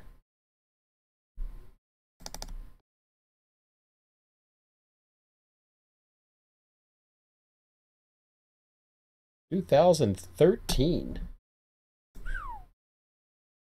How old is this? Oh, it looks like the old documentation. I'm just.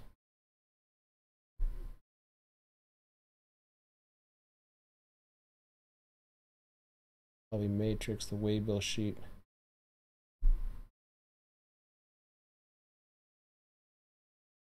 No, that's scary. I don't even know if that's the latest version of RTS. It says 2013 February 1st. I thought I had a newer version, which is okay. I don't care, but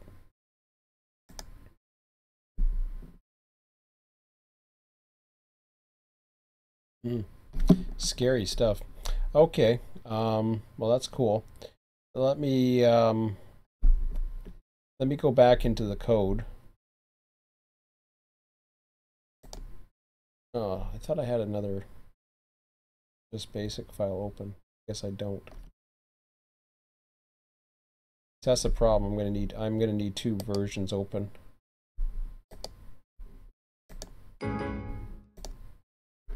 Because I'm gonna be referring to the old code quite a bit. All right. So what you do usually, I'm gonna try LEFT. No, that's not the left I want. Maybe I should have tried right. Really? Or maybe it's mid. Mid could be another one.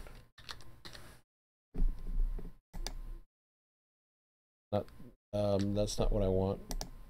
Nope. Oh my god. That's what I want.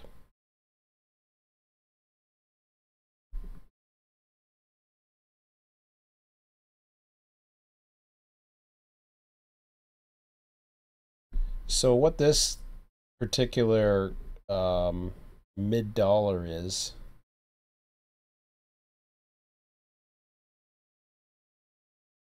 that's a function of the I'm just trying to remember how it works now. It's 4 in 1 2 3 4. Today is the today's day of the month is okay. So it's, let me just copy this over. See how I'm stealing my own code? Just so I know what the hell I'm doing.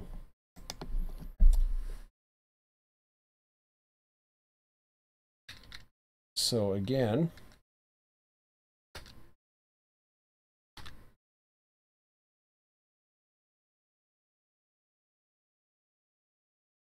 and what happens here is when we're printing stuff, I can run that. I should be able to run that. See, today's the 24th, right?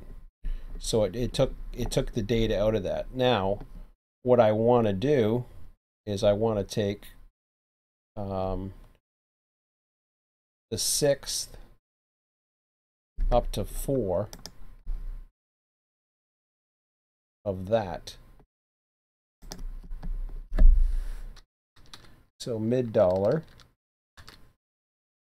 stuff 1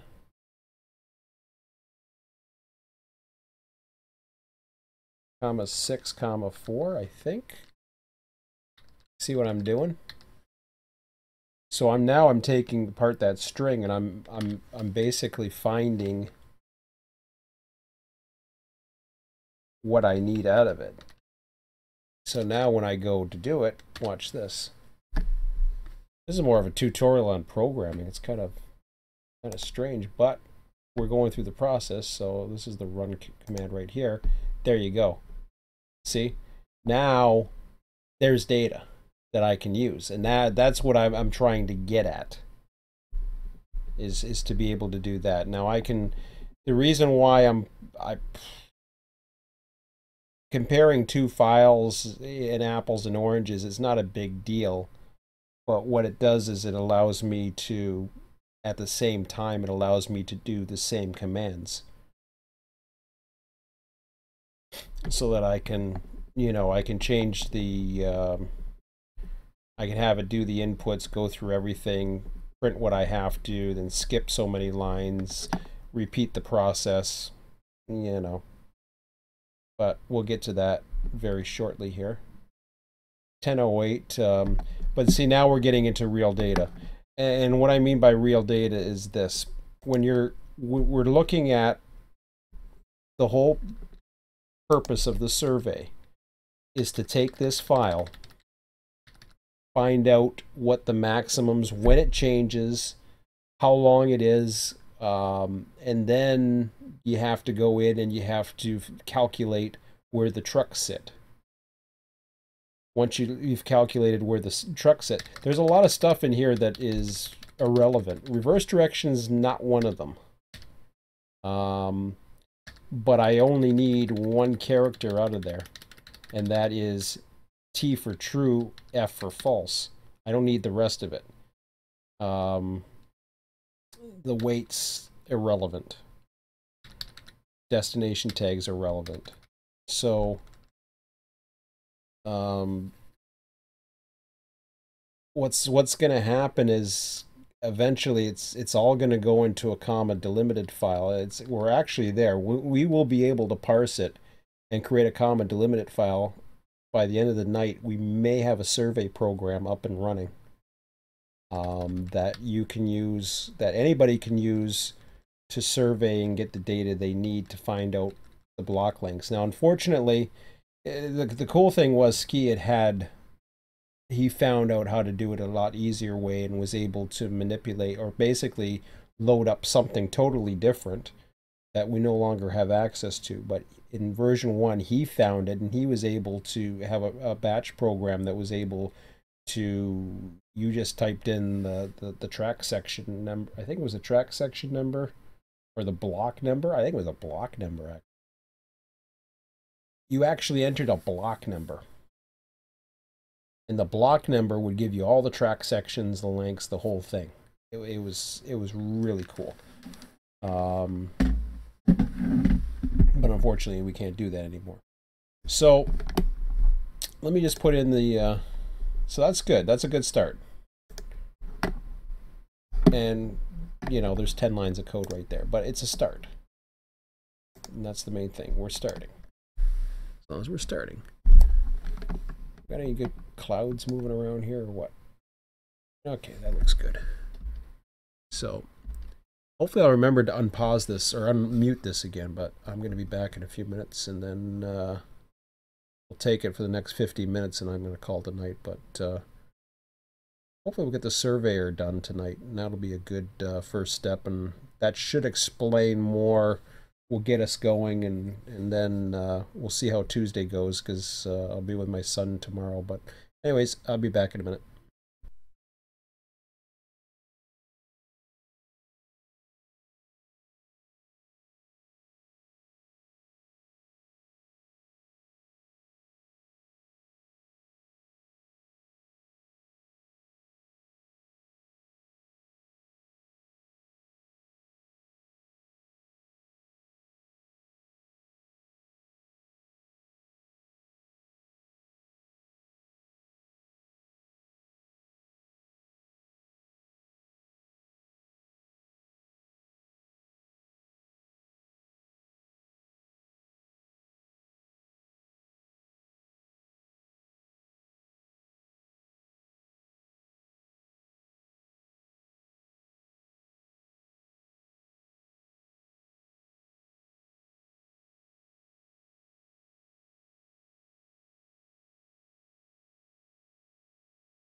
Okay, we are back. And get away from our beauty scene here. So yeah, this is the redundant part of programming, unfortunately, but now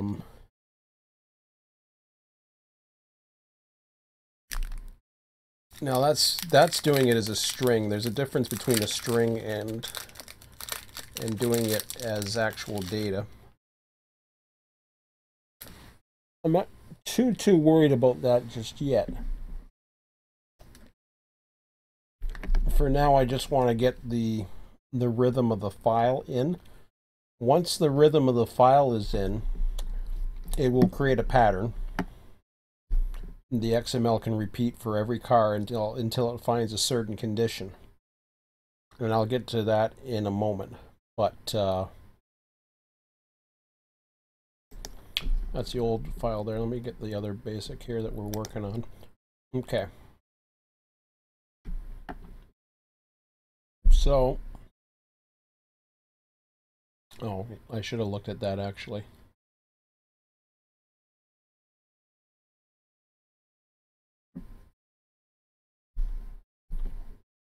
So now we're looking at, I do want to look at the dimensioning.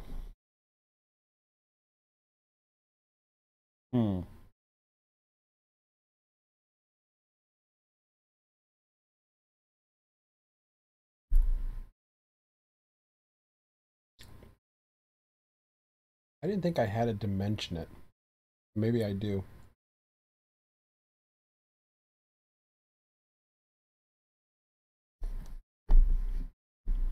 Used to be a rule where you didn't have to dimension something if it wasn't that big, but it looks like I dimensioned everything.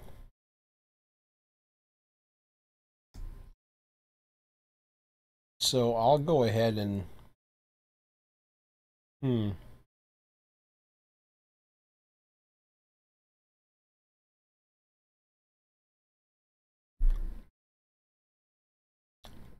actually, more I look at it, I do want some usable names to it. So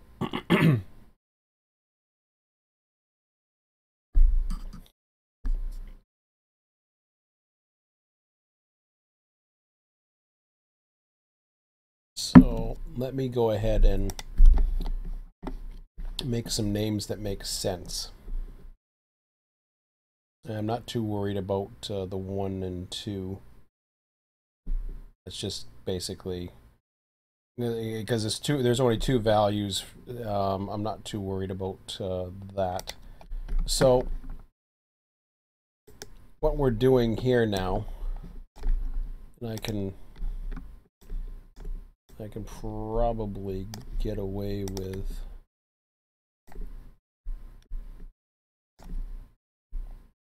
I should be able to get away with that at least. Have to use that. That's fine too.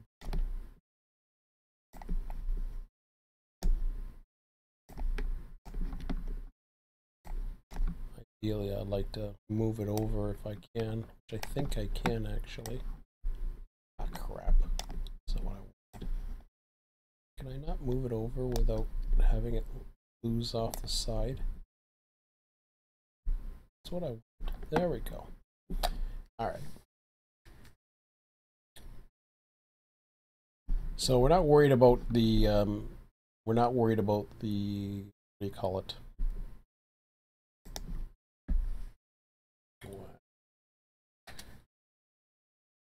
So the first item that you see, the 3835, that is the start block, or the current track section index, I guess they call it.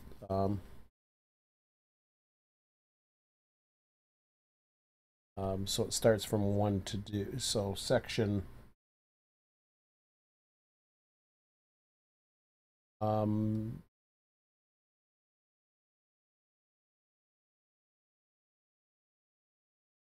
this is where it gets interesting because I got 2.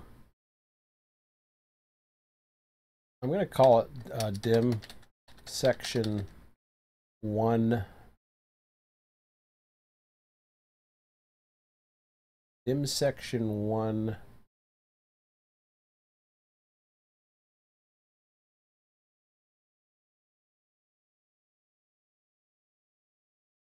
A.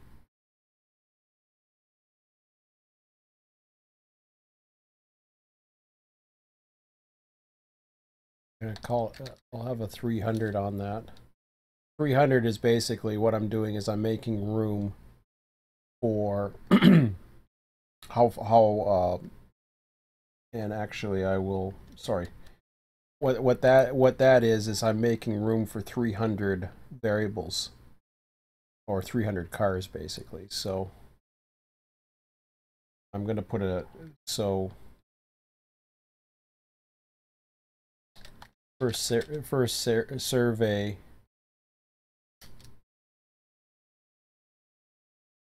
A side of,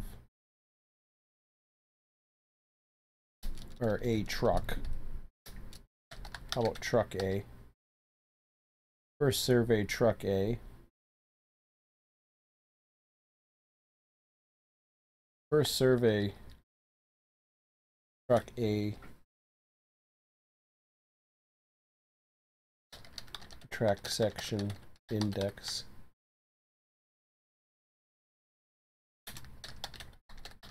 Section 1B 300.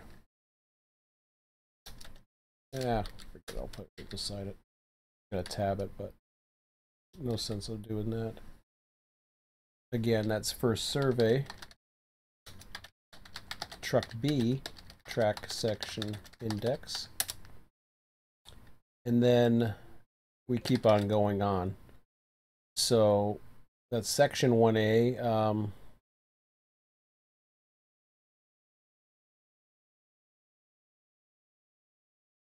I'm gonna capture that data in case there's an issue.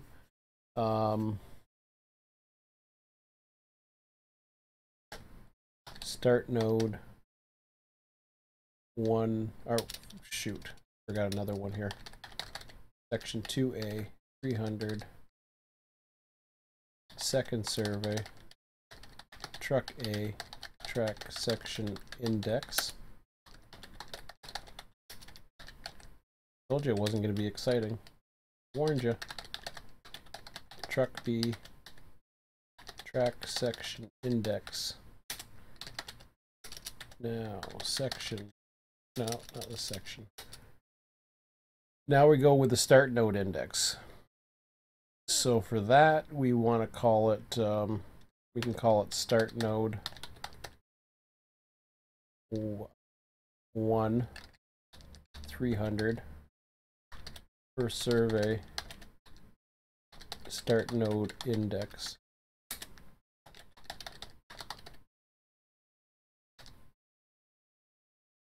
Oops. Second survey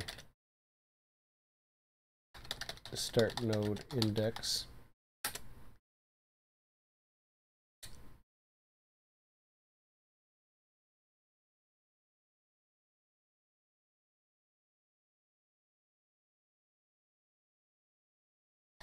Dim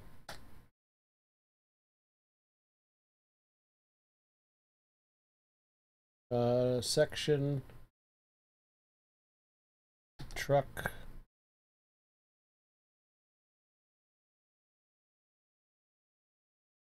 one A 300 again.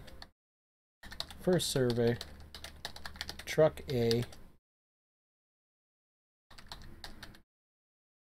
distance traveled in meters. Truck 2 1B 300. Second survey truck B distance traveled in meters. Now the only reason why I'm doing those comments are not necessary to make sure that the program operates. But what that does is, if I decide to not do this and go on another vacation for a month, or say I'm tired of doing this and then I eventually go back to it. Wait a minute, that's first survey. Yeah, I'm already screwing myself up. Okay. That basically tells me, okay, I get it. Now I understand. Distance. Because variables, it's much easier. You can be very descriptive with variables, but it takes up a lot of room, and sometimes it's better to use, you certainly want to have a descriptive variable, but distance traveled in meters as one name is a lot. That's just more of an old school thing. I know some of the more modern languages can really get descriptive as far as variable names now.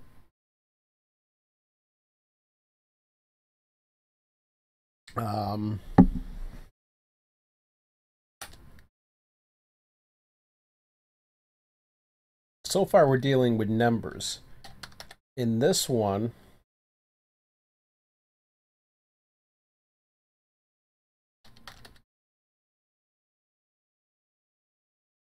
reverse $1 dollars represents a string. Actually, in this case, it's not even a string. It's a I'm not 100% sure what that is. It's only one character, but I'm gonna put it into a string anyways, because I know I'm only getting that one character. So first survey,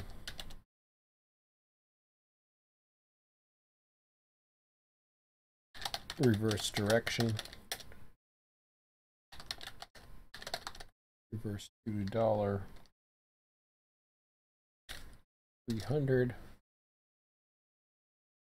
Second survey, reverse direction.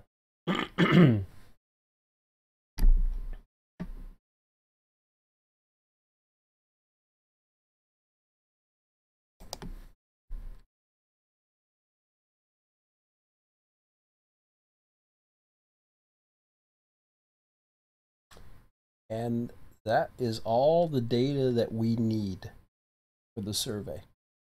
Just like that. What happens is you have the junk in the middle.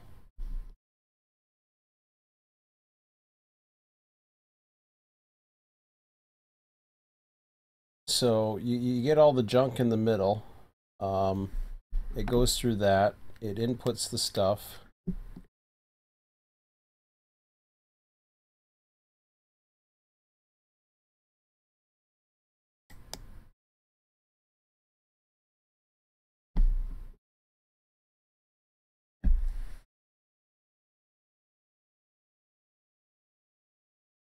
Now, before I actually apply the variables, I just want to make sure that everything is operating as planned.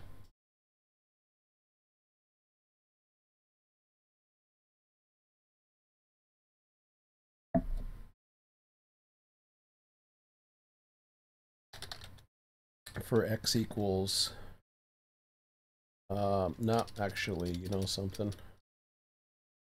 In this case here, because there's only two, it's no sense putting a loop. So input number one, junk. All that's doing is input number one, junk. Input number two, junk. Input number two,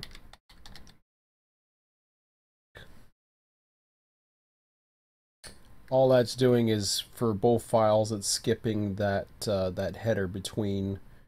We're coming up to this the start node index again.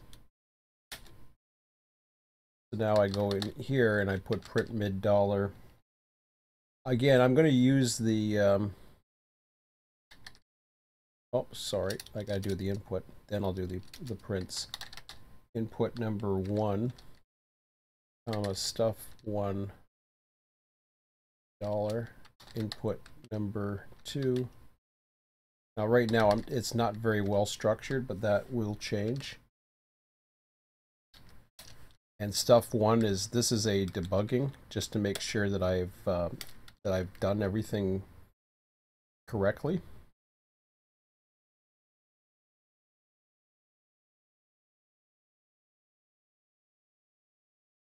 The mid string here is going to be a little bit different now.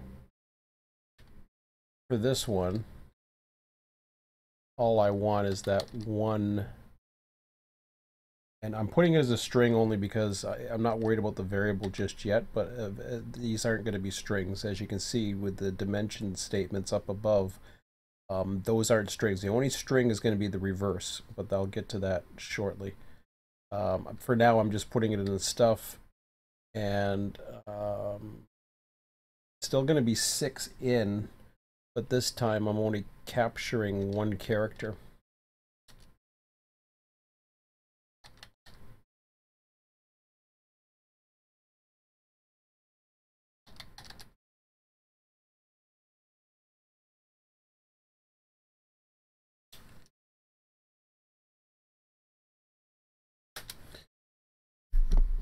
And then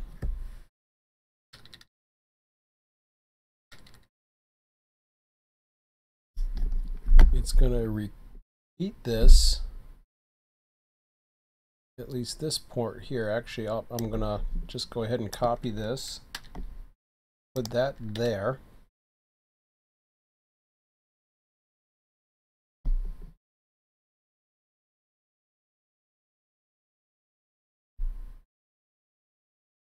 Amazing how it picks out the right part of that string of the middle. Even though it's been tabbed, it doesn't recognize the tab as a character part of a string. It's really cool. 10. Skipping.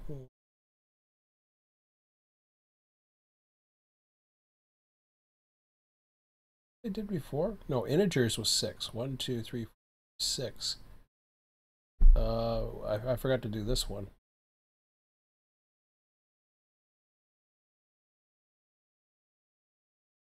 That's 7.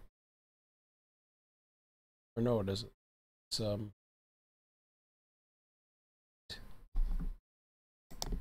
so that one is going to this one's a tough one.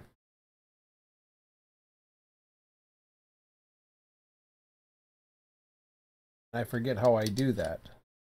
It's a good thing I'm checking it now.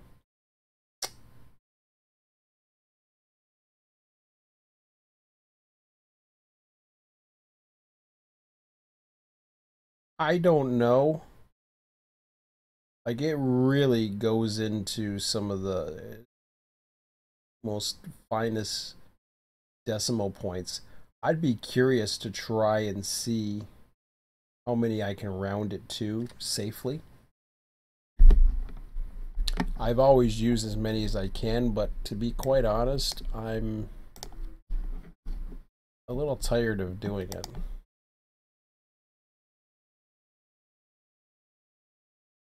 So I'm curious to see if there's a fixed number of decimals places. So there's at least 3.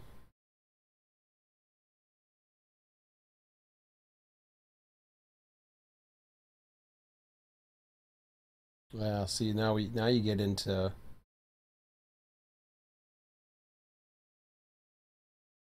forget how we parse those, or if I even tried to parse those, to be quite honest.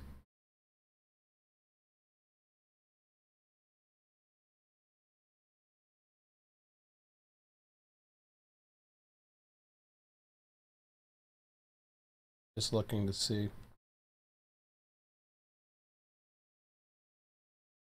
Problem is, it's not a fixed length, but it does have a fixed variable at the end with that slash float, which technically takes it out of and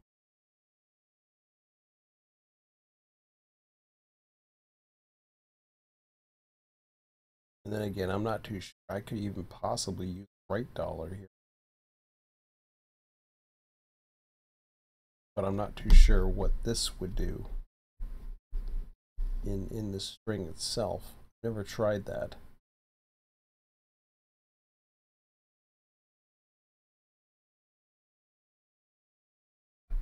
Because if this is part of a, if I'm doing what happens is you can convert a string into an integer. Question is, what happens when that's in there? And I'm not too sure if that would cause an error. It probably would. So I may not venture too much into that. So far, I haven't seen it go beyond 3, which is a good sign. You know, wow. The only problem is now we're getting into the values that could be anything. Let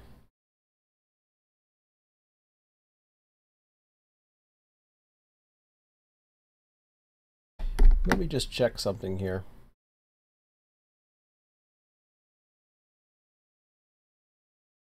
Best way to look at this here is to use the help, because that's what it's there for. So you go in the just basic help and you type in $. Well, helps if I type it in right.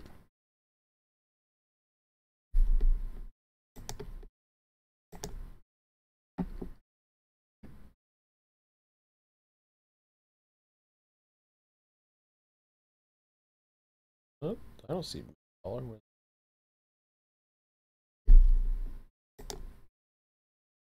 I see length.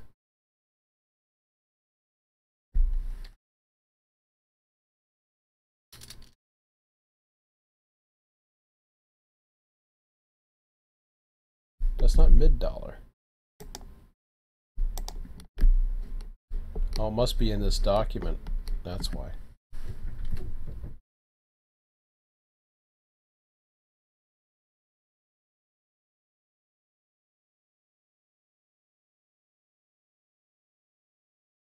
Oh.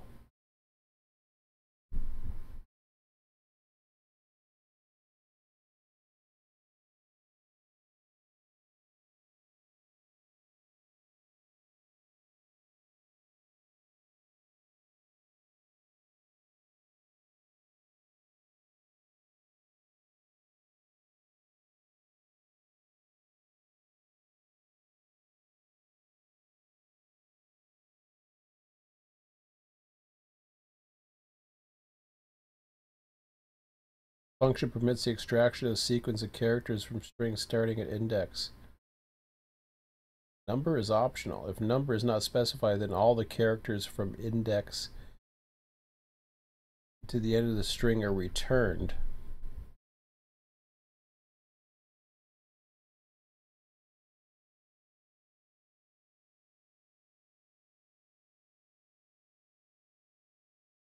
Hmm.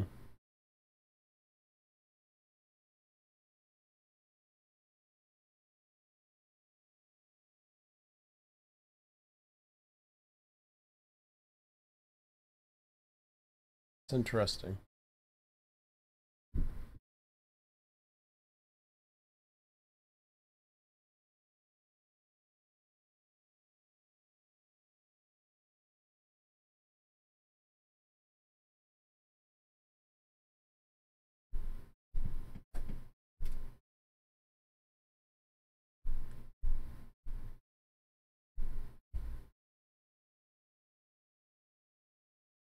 I'm looking at the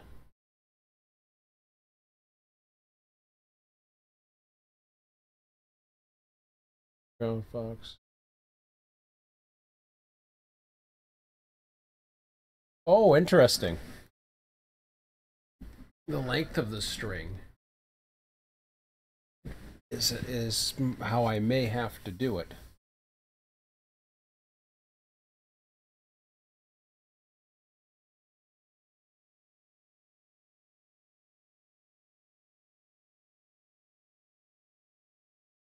I'm not too sure, but let me see what lower is. Gotta find. Oh, that's a lowercase. Trim. This function removes any spaces from the start.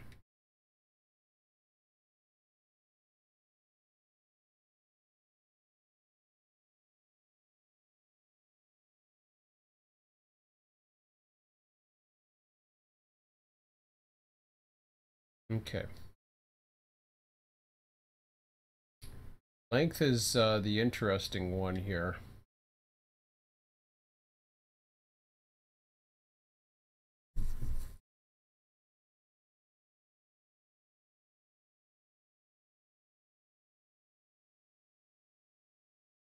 Okay.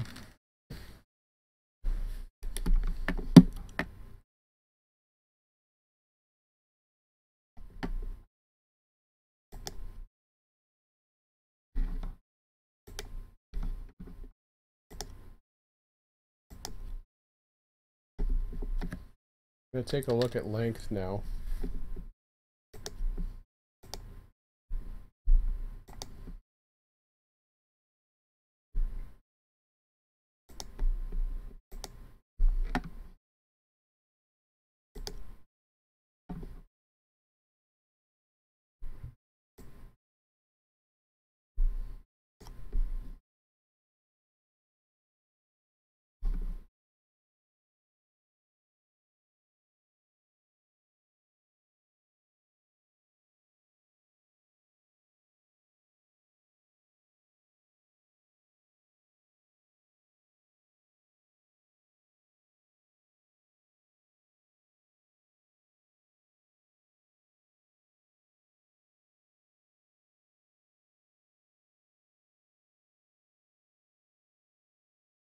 What's interesting about that one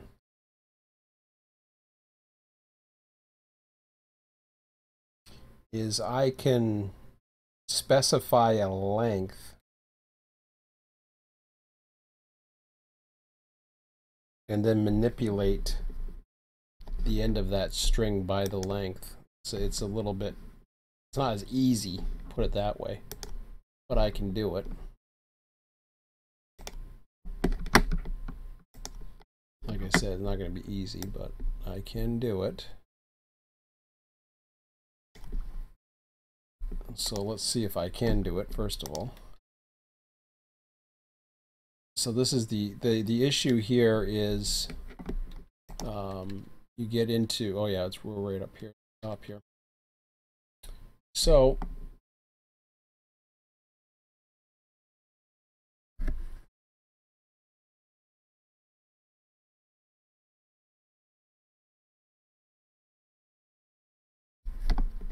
this is interesting. I don't know how that's going to work exactly. I really think about this here. So in pseudocode, I'm going to say the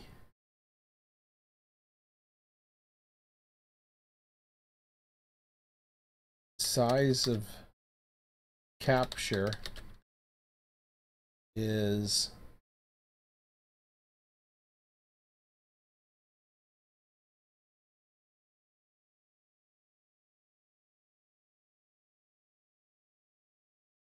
length of string minus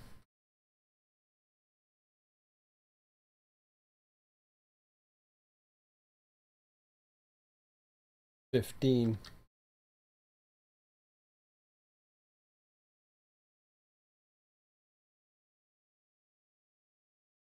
So in other words, it is going to start at 8, but then I have to go in and concatenate that to len dollar,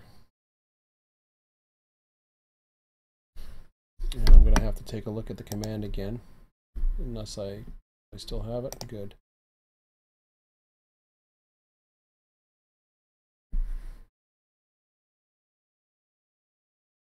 Well, that's just the length of the string. Okay.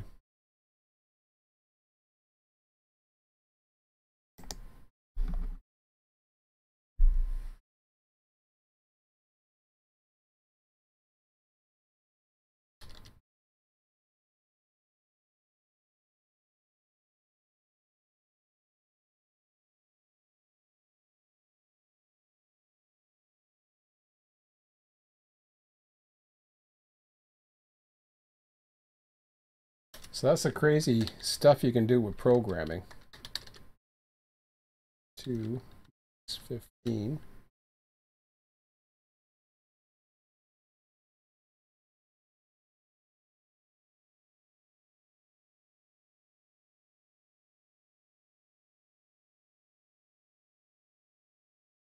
But I've got junk stuff.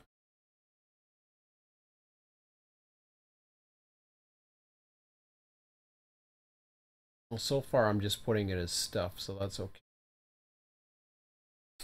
And then, have I done the reverse direction? I have.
So now we're at the Boolean phase.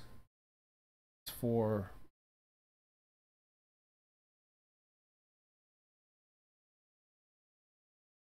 with the other one.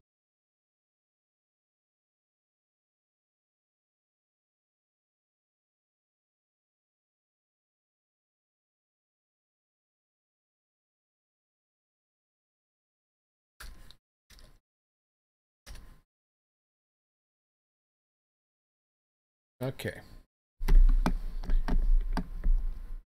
So let's see how this looks. Compile halted, type mismatch, valid formats, length. Oh. That was an error that came up because something was wrong.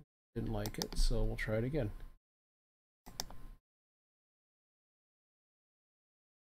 Syntax error. Oh.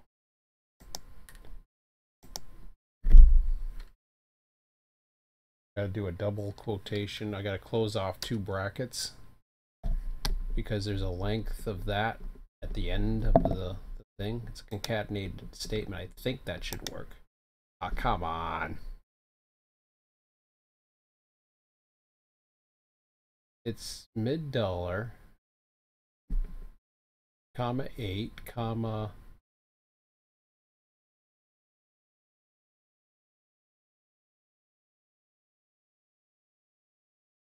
I don't like that.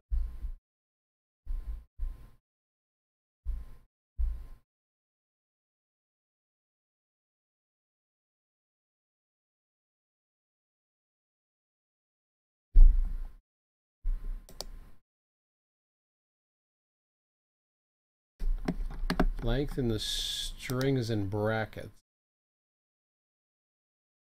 Oh. Okay. Now I get it. I think I'm okay.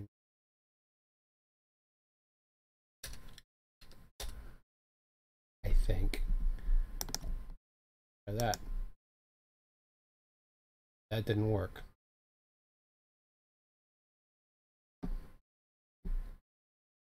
True, true, no, no, and then it went goofy.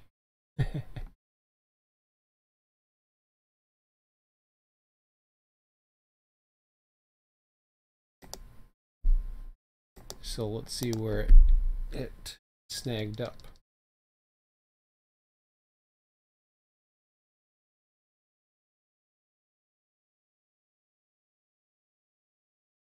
Integer is wrong.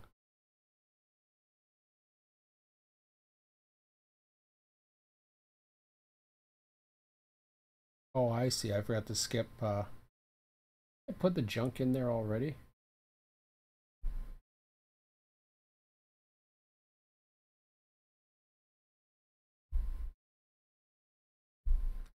Huh.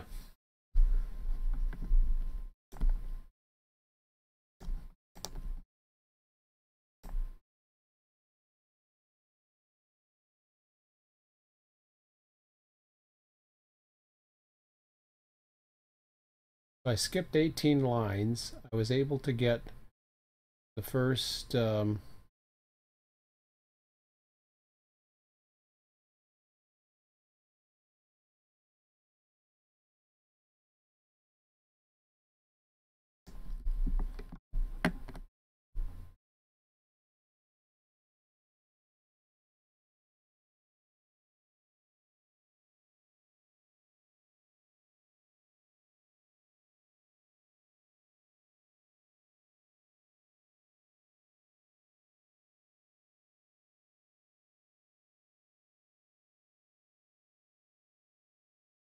That's making it like it's 4 again.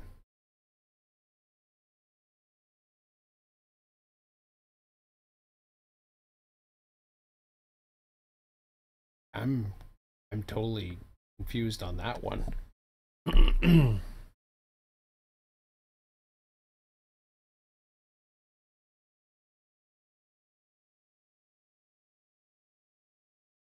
It did give me one character, but why did it go to 6?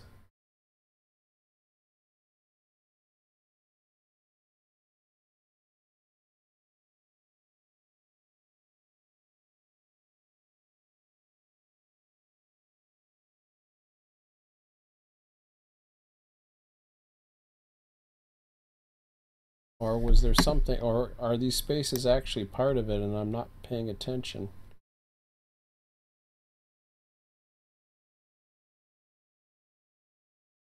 I mean, I can bring it over to 8. I'm just surprised that it's counting.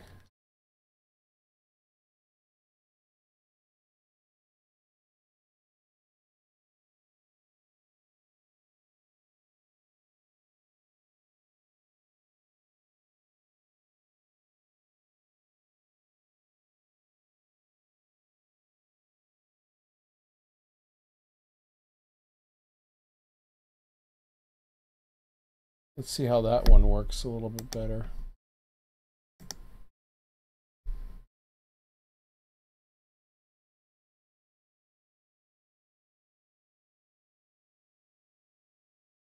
I'm not 100% sure of that one either. See, now that's NO for node index.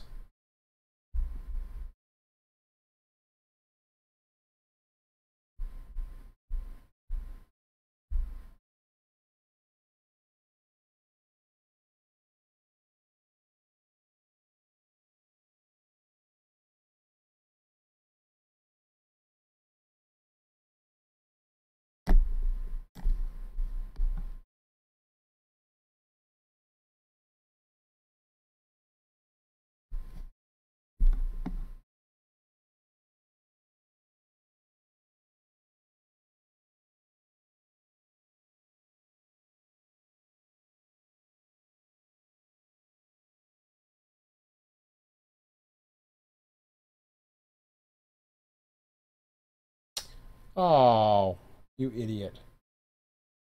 Did I do it? Wait a minute. No.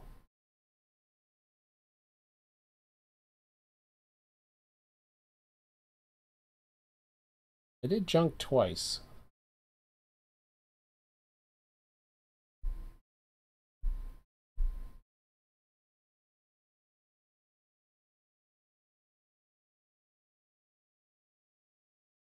Okay, okay. Now I know what's going on. I just figured it out finally. I'm forgetting here that I'm actually supposed to be doing, I don't know what the hell number I had it at before, 6. Okay.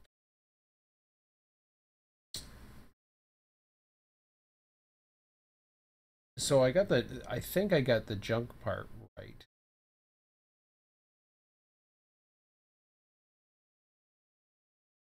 But what happened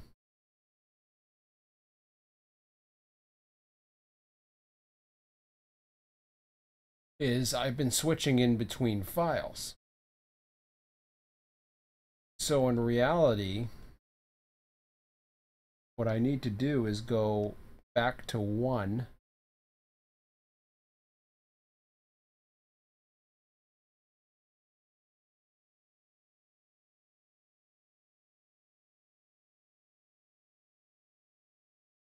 Now, once I've inputted it, I have to go ahead and print it just to see if everything's okay. And that's probably not where I want.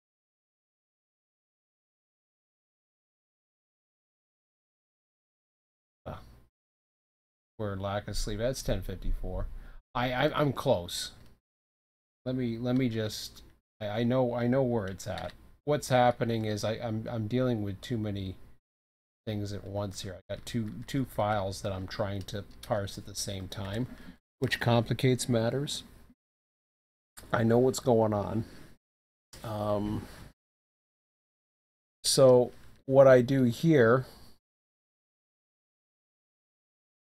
is I can go ahead, I can save this one more time.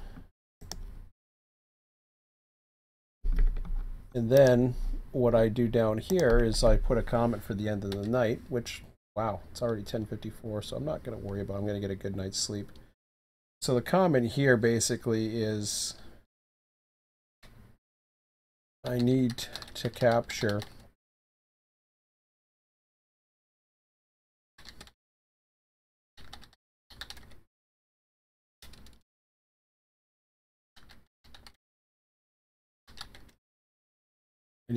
both the A and B of each.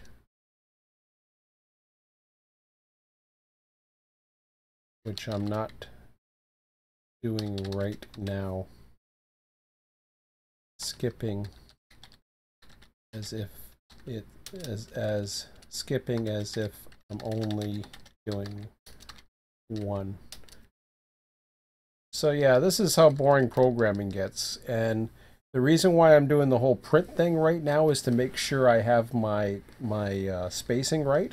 Once I have the spacing right, then I concatenate, or I unconcatenate the data, I parse it, I bring in the data. Eventually I'm going to put it into a comma delimited file or something that tells me what the real length is. I may have to do some calculations. This is a little bit more extra, more stuff than what I wanted to do, but it actually will help make anybody survey a route for RTS version 2 better. And RTS version 2 is real. I'm certainly was enjoying this tonight, despite the slow, methodical turtle pace of how everything's going. But I now have a directory. I now have a new parsing program. Eventually, that'll become part of a procedure, and I'll have to bring it into its own command inside RTS version 2. But that's a good start for tonight, I think. I think we're good. Yeah, so that's just the help, which is something I always use because my memory can't remember it all, but that's a good start. So we got the survey. We've started the surveys. That's all we have to do as far as the actual TMU side of it. I've got all the I should have all the survey TMU files that I need. Now it's just a matter of going through the data and parsing it, creating it so that it's part of a track section. Then I'll start going into dealing with the car types, the various who knows what other options I'm going to have in this. It's going to get pretty crazy. There's going to be a lot more options. So what I would say is, if you're following this so far, you're going to see me code this entire thing. I'm not worried about my code being open to the public or anything like that. I'm not going to make any money off of this thing. I'm more interested in possibly other programmers seeing something or giving me potential advice if they notice it. or if they have other ideas that I may have not have considered, or ideas that they like to do. This is going to be a long, drawn out process. It's not going to happen overnight. I don't know when it's going to happen, but I'm going to use these days where, and then believe me, I procrastinate like hell, try to start doing this. But once I get going, then I'm okay. I'm certainly not going to be doing this tomorrow night. I'm going to be back here at 9:15 p.m.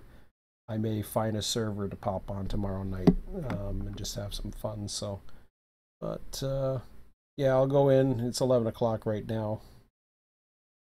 I don't know why my clock's not updating because it says it's 11 o'clock, but oh, it just popped to 10:59. I can actually add a minute to that.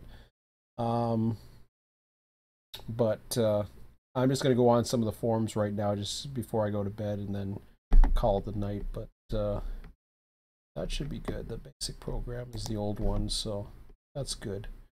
And I don't, maybe I need that. I don't know if I need that yet. I don't think I'm going on anywhere. So, but that's about it for tonight. I don't think I'm going to be on tomorrow night, but then again, never say never with me because you never know. I might get bored and do something. Or I might just, you know, go onto one of the servers and run a train for about an hour or so because I'm bored or whatever. We'll see. No promises. See what happens. Anyways, if I don't see it tomorrow, I'll probably be back Wednesday at some point. I could be dispatching someplace. I could be anywhere at this point right now. It's totally wide open. We'll wait and see what other people are doing. So anyways, have a good night. We'll talk to you later.